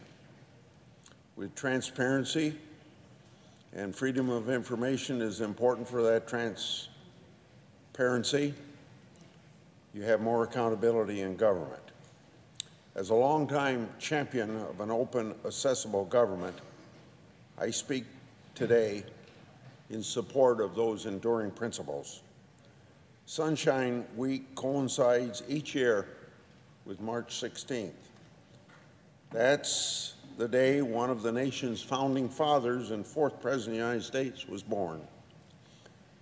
That person is James Madison, widely known as the father of the Constitution and the Bill of Rights. From his writings in the Federalist paper, you might say he was the architect who framed our system of checks and balances. Madison believed all powers of the government are derived of, for, and by the people. And that is what brings me to the floor today, Mr. President. The public has a right to know what their government is doing and how the government is spending the taxpayers' dollars. What's more, the American people owe a debt of gratitude to our fellow citizens who bravely come forward, often at great professional risk, to report wrongdoing in government. We ought to expect that out of the government employees or any fellow citizen that knows something is wrong. So I'm here today to talk about a ray of sunlight coming from the Defense Department. More specifically, I want to alert you about the whistleblower hotline managed by the Office of Inspector General, and once in a while, good news out of that department. Now, I spend a lot of time and effort on government oversight. Congressional oversight is part of our constitutional assignment to protect the power of the purse and ensure that the laws that we pass are faithfully executed. My sights are set quite often on the Pentagon when it comes to oversight. The U.S. military is the strongest and mightiest in the world. Our men and women in uniform put their lives on the line to protect our sacred freedoms. Each of us should be fighting tooth and nail to make sure that they have the resources they need. But I'm not, however, talking about writing blank checks. I'm writing about making sure defense dollars are spent wisely. The Pentagon shoulders a strategic and vital mission for America, but is by no means infallible, not by a long shot. As with most any bureaucracy or corporate organization, its workplace culture dictates that each individual should go along to get along, and that's not how it should be. Institutional foot-dragging at the Pentagon, for example, has hampered efforts to root out sexual misconduct. You read about it too often. And a systemic bookkeeping system has plagued the Department of Defense for decades. Nevertheless, I keep pressing the Pentagon to fix this fiscal mess. Every dollar lost to waste, fraud, and abuse is a dollar that could be put to better use for our men and women in uniform, for better housing, as just one example. I learned long ago that one of the best ways to expose wrongdoing is by listening to whistleblowers. Whistleblowers are the ones who have their noses and ears to the ground day in and day out. They are patriots doing their job of reporting wrongdoing. These patriots know the difference between right and wrong. So when their good conscience compels them to come forward, we should hear them out. And we need to encourage others to do the same.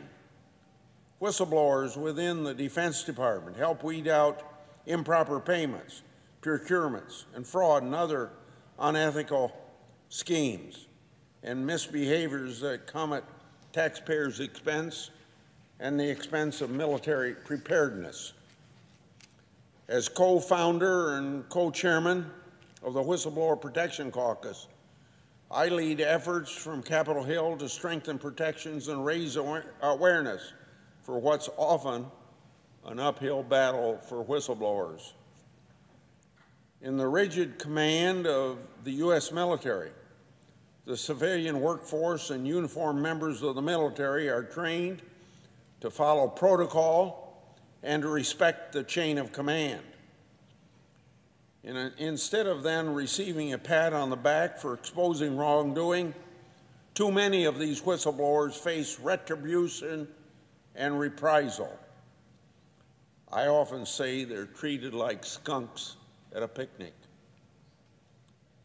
So that brings me to the DoD Whistleblower Hotline, a vital conduit for whistleblower complaints.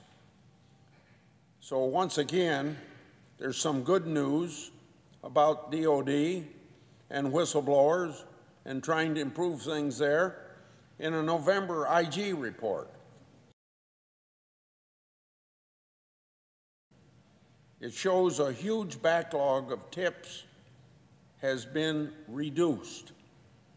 You could say it's a glimmer of hope in an otherwise swamp of secrecy. You see, the report also exposes the bad news. The playbook of bureaucratic authority, defend, delay, and deny, is alive and kicking. From fiscal years 2013 to 2018, the IG's office found the number of reports tripled, but it also showed the number of reprisal complaints doubled. The report found that 350 Defense Department officials, most of them in the branches of the armed forces, retaliated against and sought to intimidate 195 whistleblowers. You can't speak about 195 cases, but I'll bet in many cases, many higher-ups in the chain of command would be embarrassed, and that's why it wasn't reported, and that's why these folks were retaliated against. This tells me also that higher-ups who are accused of retaliating against whistleblowers are going unpunished. Consider about 85% of the people who reported wrongdoing and face professional punishment or personal embarrassment are still waiting for any remedy, according to this Inspector General report. This sends a very unsubtle signal to whistleblowers. Blow the whistle at your own risk. When the top dogs who dish out retribution go unpunished, and some are even promoted, the message to the rank and file is loud and clear. Blow the whistle at your own risk. Nearly 2 years ago, I came to the floor of the Senate to sound the alarm on this very subject. At that time, I shared statistics from a 2016 IG report. It listed 406 hotline cases that have been open for more than 2 years. Nobody's in a hurry to do anything about wrongdoing in the Defense Department when things like that can accumulate. More than half of those 406 cases, 246 cases to be exact, had been open for more than 1,000 days, and some had been laying around for 4 years. So back when I gave that speech a couple years ago, I noted that the IG's office wasn't moving the needle, despite increases in personnel and money in the IG's office. The workforce to overload ratio was mismatched. Cases were adding up, and a corrosive workplace culture within the IG was festering sore. Allegations of tampering with investigations and whitewashing cases were tarnishing the reputation of the premier whistleblower oversight unit at the Pentagon. Congressional watchdogs like myself should not have to watch the Pentagon watchdogs to keep oversight on track. Now, as I said, there's some good news. Things seem to turn a corner when Acting Inspector General Fine recognized these antics of the bureaucracy, a bureaucracy run amok. I'm glad to see a ray of sunlight coming from the IG's office. However, we still aren't yet out of the woods. I want to thank those in the IG office who are toiling to reduce this hotline backlog. However, the DOD needs to step up and face the music. DOD needs to own these failures in letting retaliators off the hook. Failing to hold these folks accountable is a huge slap in the face to those in the department who are performing their responsibilities every day with dedication and excellence, being patriotic people, blowing the whistle, and pointing out waste, fraud, and abuse. But it also happens to be a slap in the face of the taxpayers. And it's telling these patriotic whistleblowers, thanks, no thanks. Feel free to disclose your report. But we may press the mute button after processing the claim. Make no mistake about it, the hotline becomes meaningless if whistleblowers lack confidence in the system. They'll stop calling and stop reporting waste, fraud, and abuse. My advice to Inspector General Fine, put some mustard on it and add some hot sauce while you're at it. Get down to the brass tacks and recommend disciplinary action against those who retaliate against patriotic people pointing out waste, fraud, and abuse.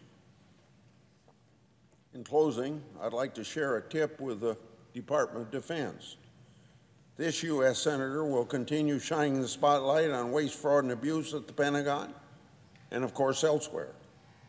And I will continue advocating for whistleblowers with every tool at my disposal.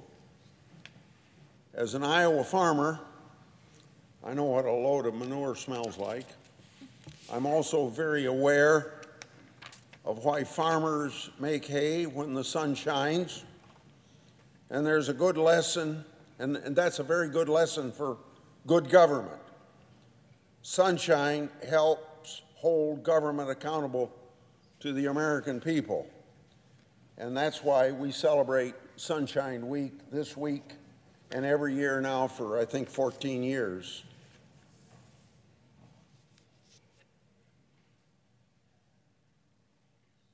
Because Sunshine Week promotes openness and transparency in government.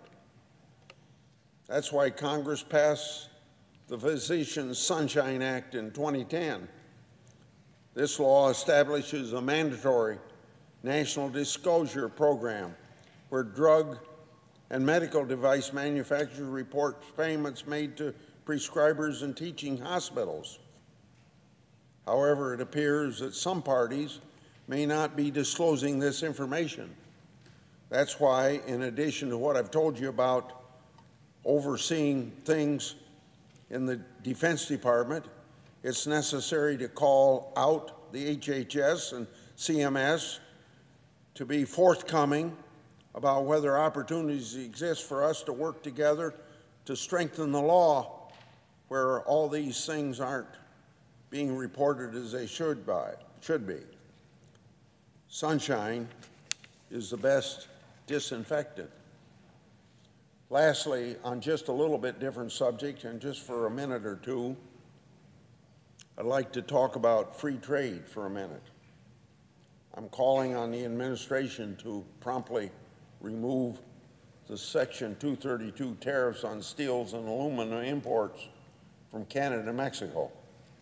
This will help clear the path for the United States-Mexico-Canadian agreement that's to be ratified in all three countries.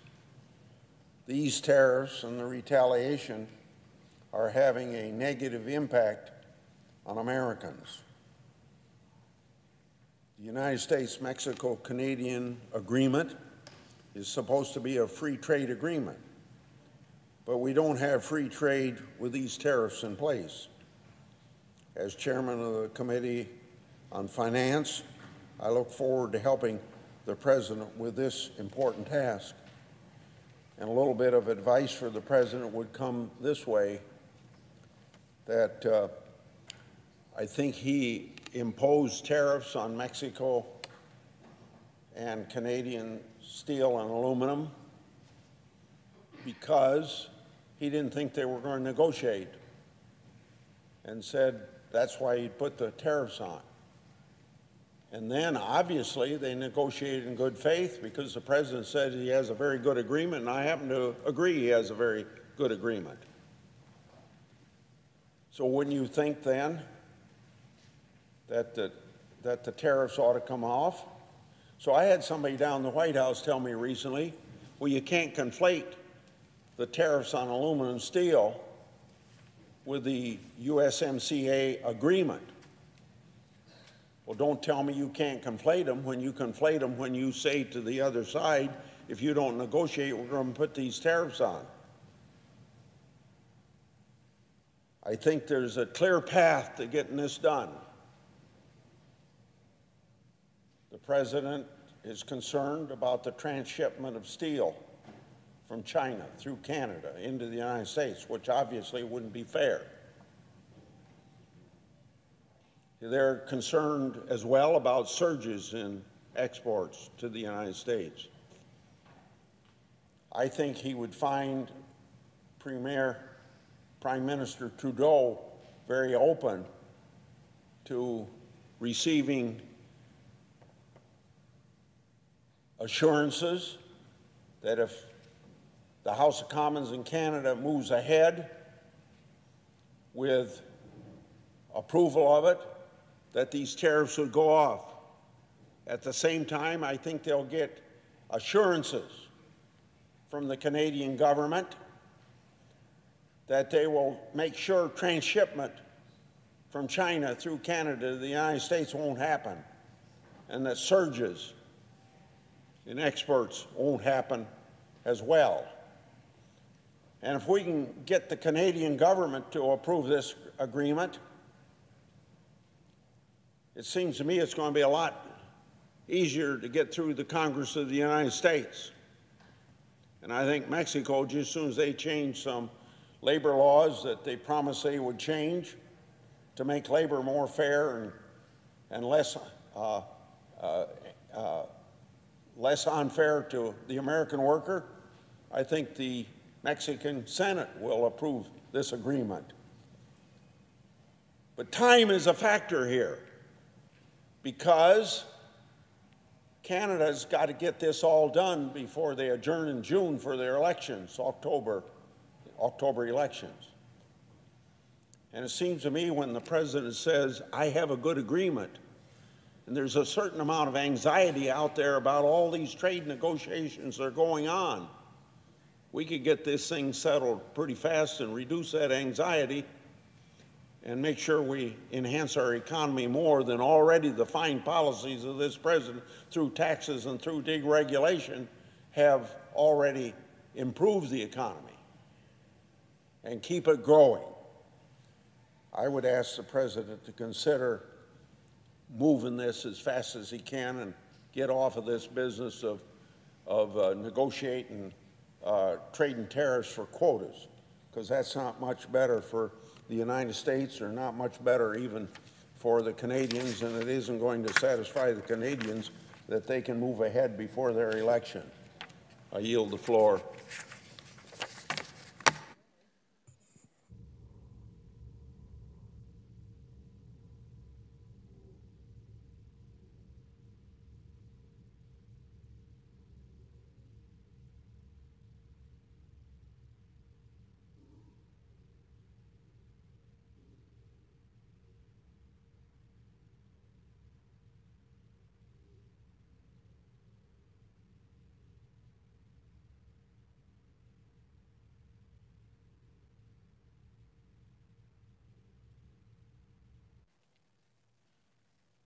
Mr. President.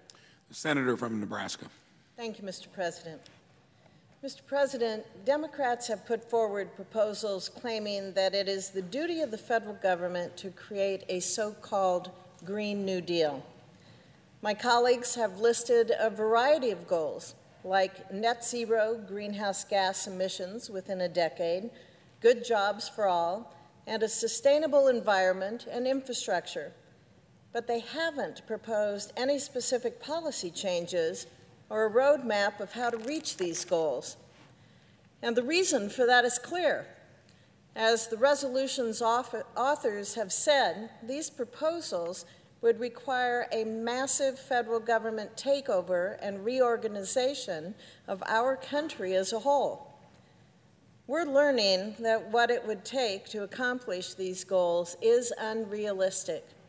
We should call the Green New Deal exactly what it is, an attack on what should be the limited role of the federal government in our lives. I want to address Nebraskans directly, and I want to analyze a few details that are part of this resolution's attack on rural America, which is an attack on Nebraska, because our state's economy and the well-being of all Nebraska families is reliant on a strong agricultural economy.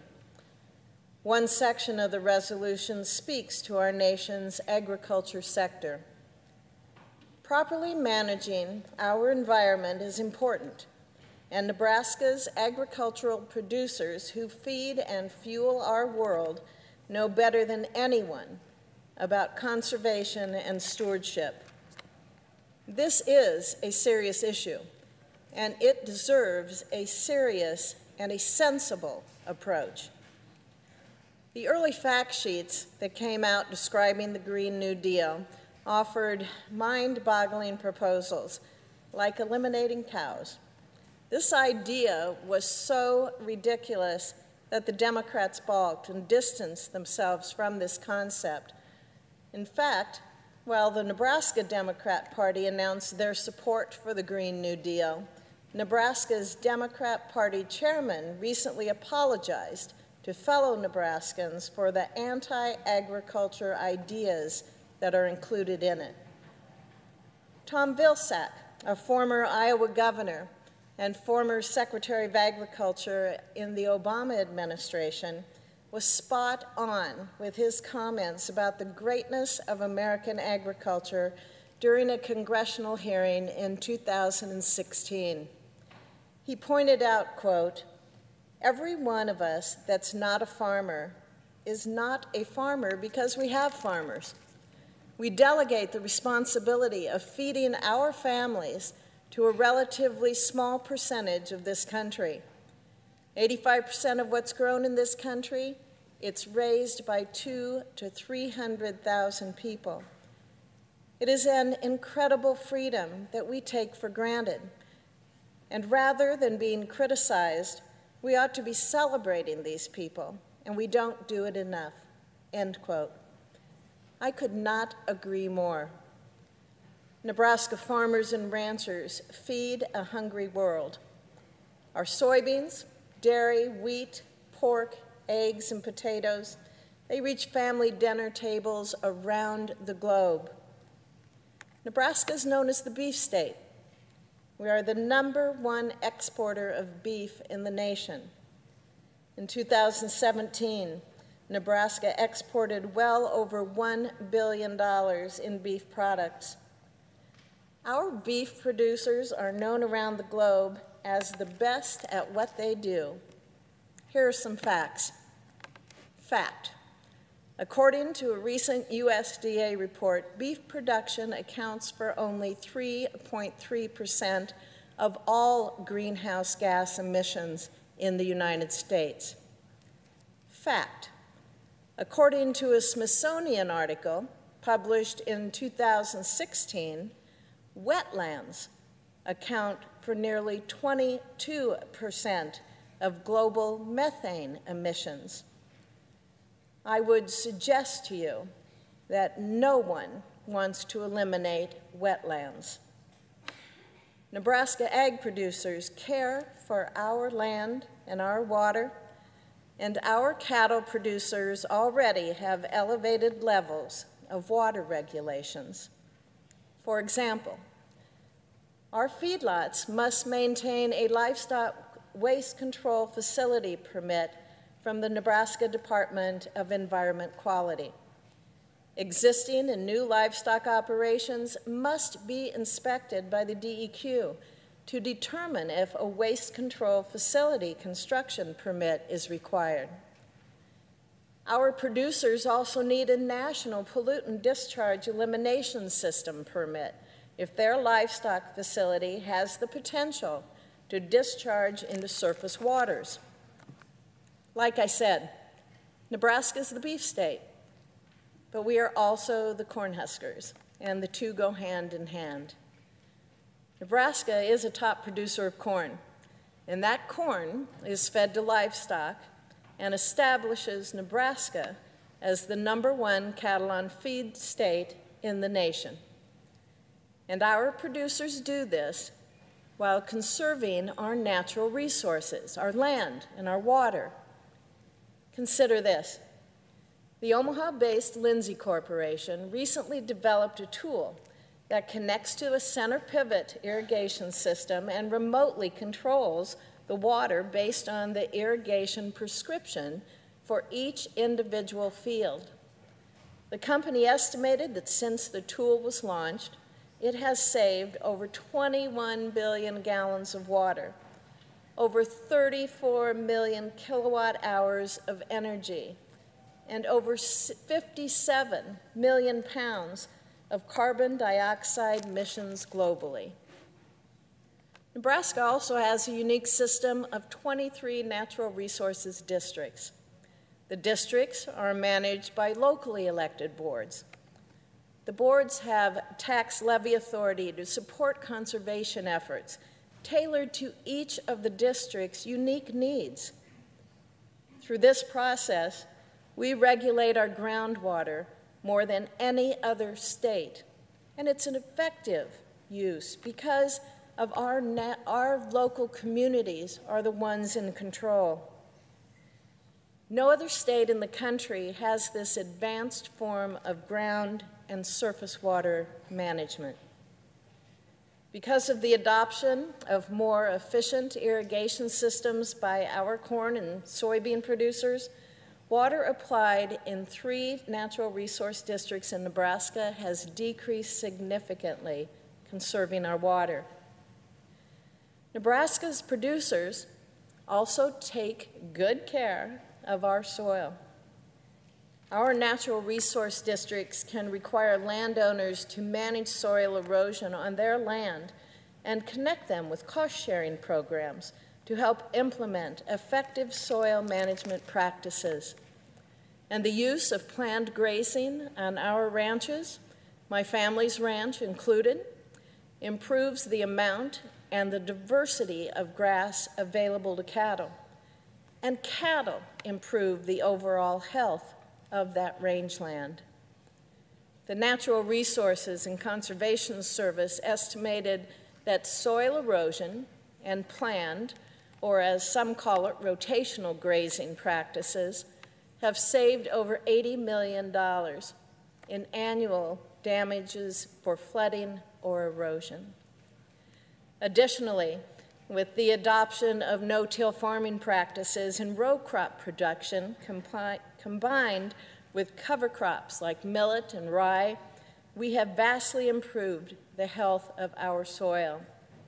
The bottom line is this: ag producers are conservationists who utilize proven practices to manage our land and water resources. As more facts have come out, we've learned that the cost alone of the Green New Deal is astounding. One estimate by the American Action Forum found that if the deal was fully enacted, it would cost anywhere from $51 to $93 trillion over the next 10 years. $93 trillion. That is a staggering expense that our families, our businesses, and our economy simply cannot afford. One of the main goals of the Green New Deal is a mandate to move our country to 100% renewable energy and achieve carbon neutrality within the next decade. The American Action Forum estimate warns that households would shoulder this weight with up to nearly a $4,000 increase in their yearly electric bill. And if our country relied on foreign energy, those rates would skyrocket even higher. Higher electricity bills are a concern for me, and they are a concern for Nebraska families. But my colleagues across the aisle don't seem fazed. Recall that in 2009, former President Obama said he was willing to have the average household pay nearly $1,600 per year to reduce carbon emissions by 15%. Hardworking families said then that they could not afford that. So how can people now afford up to spending $4,000 a year? Attempting to move to all renewable energy would also mean shutting down every nuclear, coal, and natural gas plant. According to some estimates, this would cost Nebraskans and the American people $7 trillion by 2030. If we eliminated use of natural resources like gas, oil, and coal production, the United States would rely on other countries to supply our energy. The United States leads all G20 countries with the best record of carbon dioxide emissions reduction in recent years. From 2005 to 2017, the United States reduced carbon dioxide emissions by 862 million tons, a 14% cut. Comparatively, in the same time frame, India increased its carbon emissions by 1.3 billion tons, and China raised its emissions by 4 billion tons, a 70% increase. Though China is moving towards plants with higher efficiency, China already accounts for nearly half of global coal consumption. The new Green Deal misses a crucial point. The United States is already making voluntary changes to lead the world in reducing carbon dioxide emissions. A line from the 16-page resolution reads, the Green New Deal would include, quote, overhauling transportation systems in the United States to remove pollution and greenhouse gas emissions, end quote. A background document released by the Green New Deal's author called for a plan to build out high-speed rail and replace every combustion engine vehicle at a scale where air travel stops becoming necessary. As chairman of the Senate Commerce Committee's Transportation and Safety Subcommittee, I welcome all common sense, bipartisan proposals to improve our infrastructure so that we can provide safe and efficient movement of our people and our goods. But the Green New Deal is a far cry from a common sense proposal.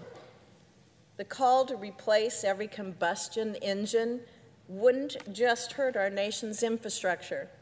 It would mean scrapping our personal cars and the commercial trucking industry. It would mean eradicating planes and air travel altogether. Don't forget, we are a nation of vastness. Light rail is not feasible. It's not feasible in many parts of our country. And people in sparsely populated areas have a right to receive services, participate in commerce, and have transportation options that meet their unique needs.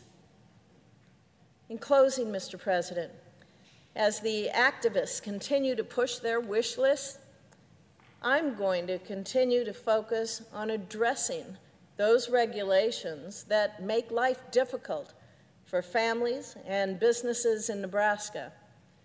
Excessive regulations cause our ag producers to focus on mountains of paperwork instead of ways to innovate and implement new practices so they can continue being good stewards of our land.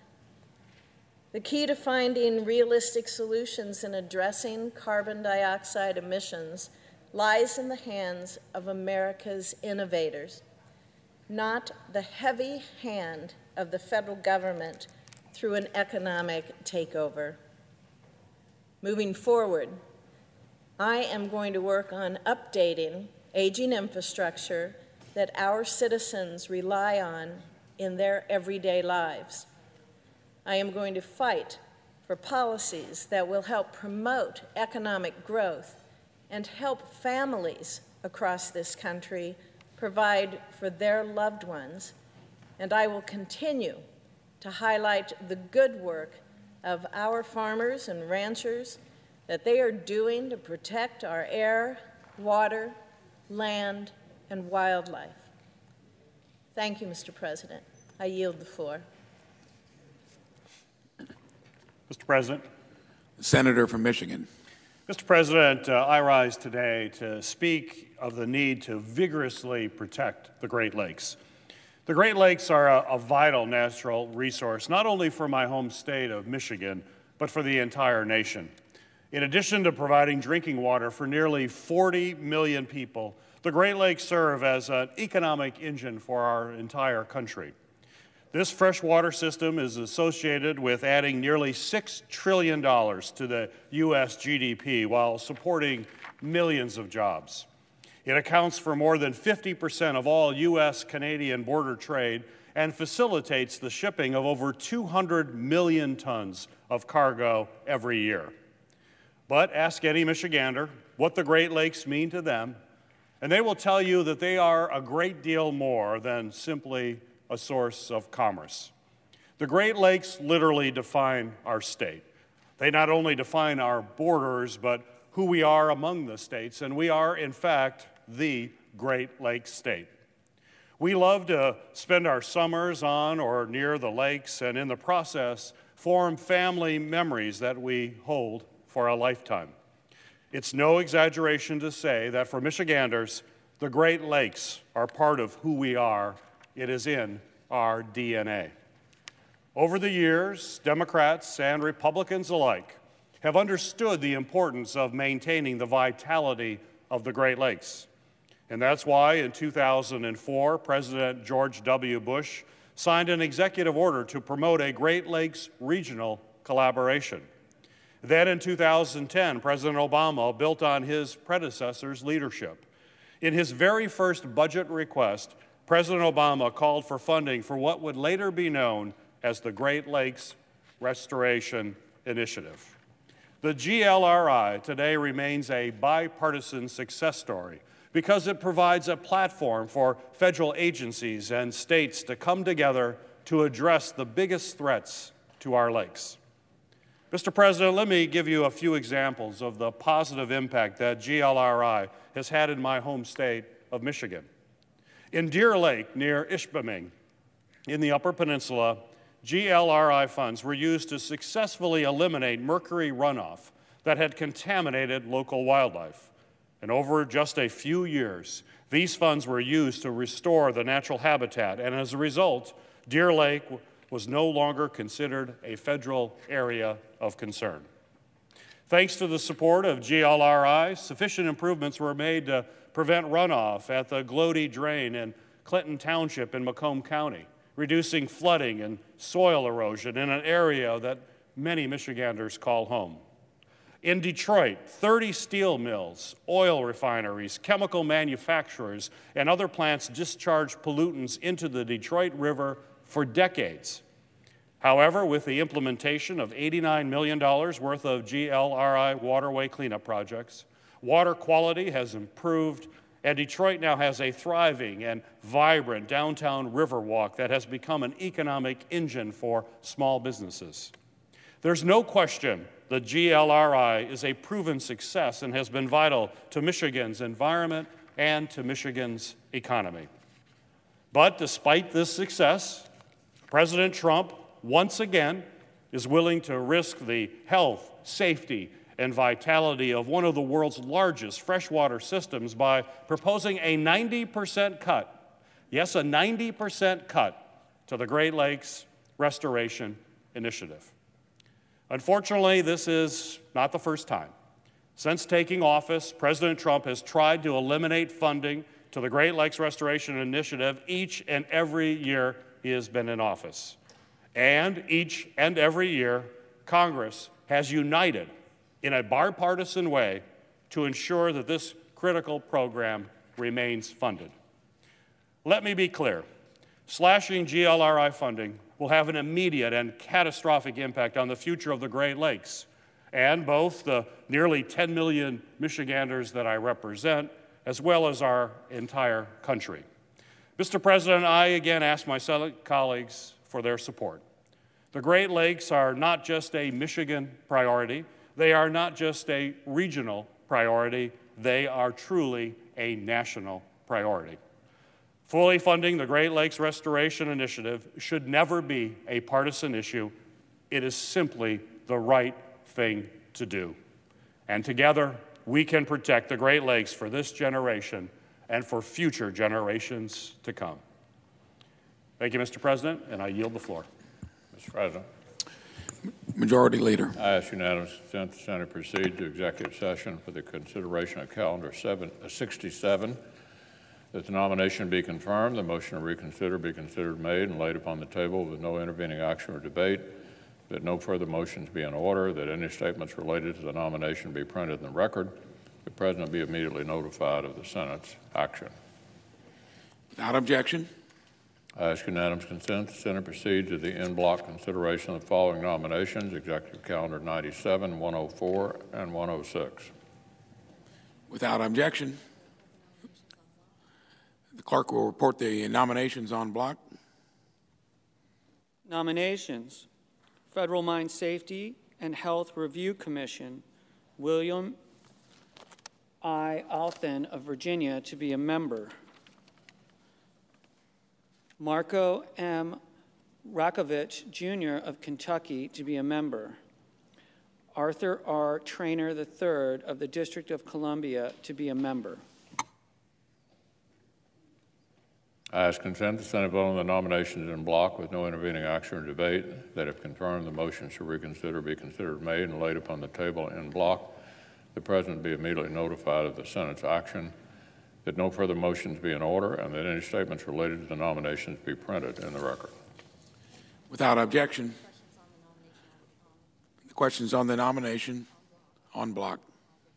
All in favor say aye. Aye. Those opposed, no.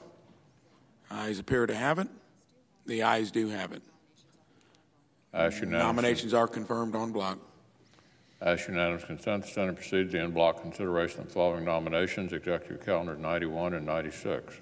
Without objection, the clerk will report the nominations.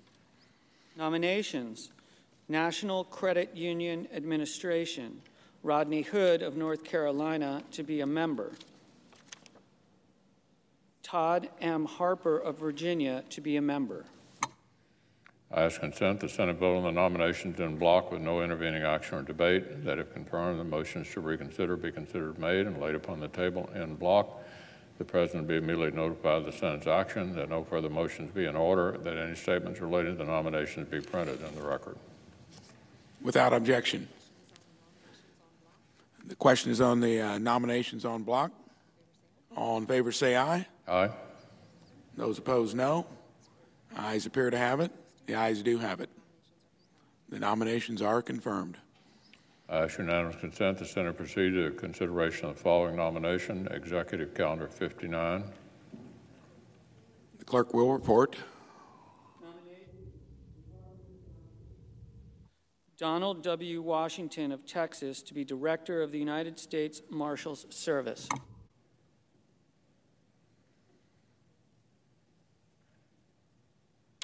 I ask consent the Senate vote on the nomination with no intervening action or debate, that if confirmed, the motion to reconsider be considered made and laid upon the table. The President be immediately notified of the Senate's action, that no further motions be in order, and that any statements related to the nomination be printed in the record. Without objection. I ask unanimous consent the Senate. The question is on the nomination. All in favor say aye. Aye. Those opposed, no. Ayes appear to have it. The ayes do have it. The nomination is confirmed. I ask unanimous consent the Senate proceeds to en bloc consideration of the following nominations, Executive Calendar 63, 64, and 66.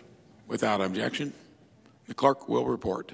Nominations: Corporation for Public Broadcasting, Janice Miriam Hellreich of Hawaii to be a member of the Board of Directors.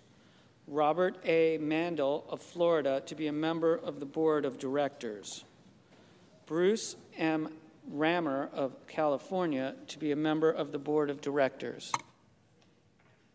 I ask consent the Senate vote on the nominations in block with no intervening action or debate,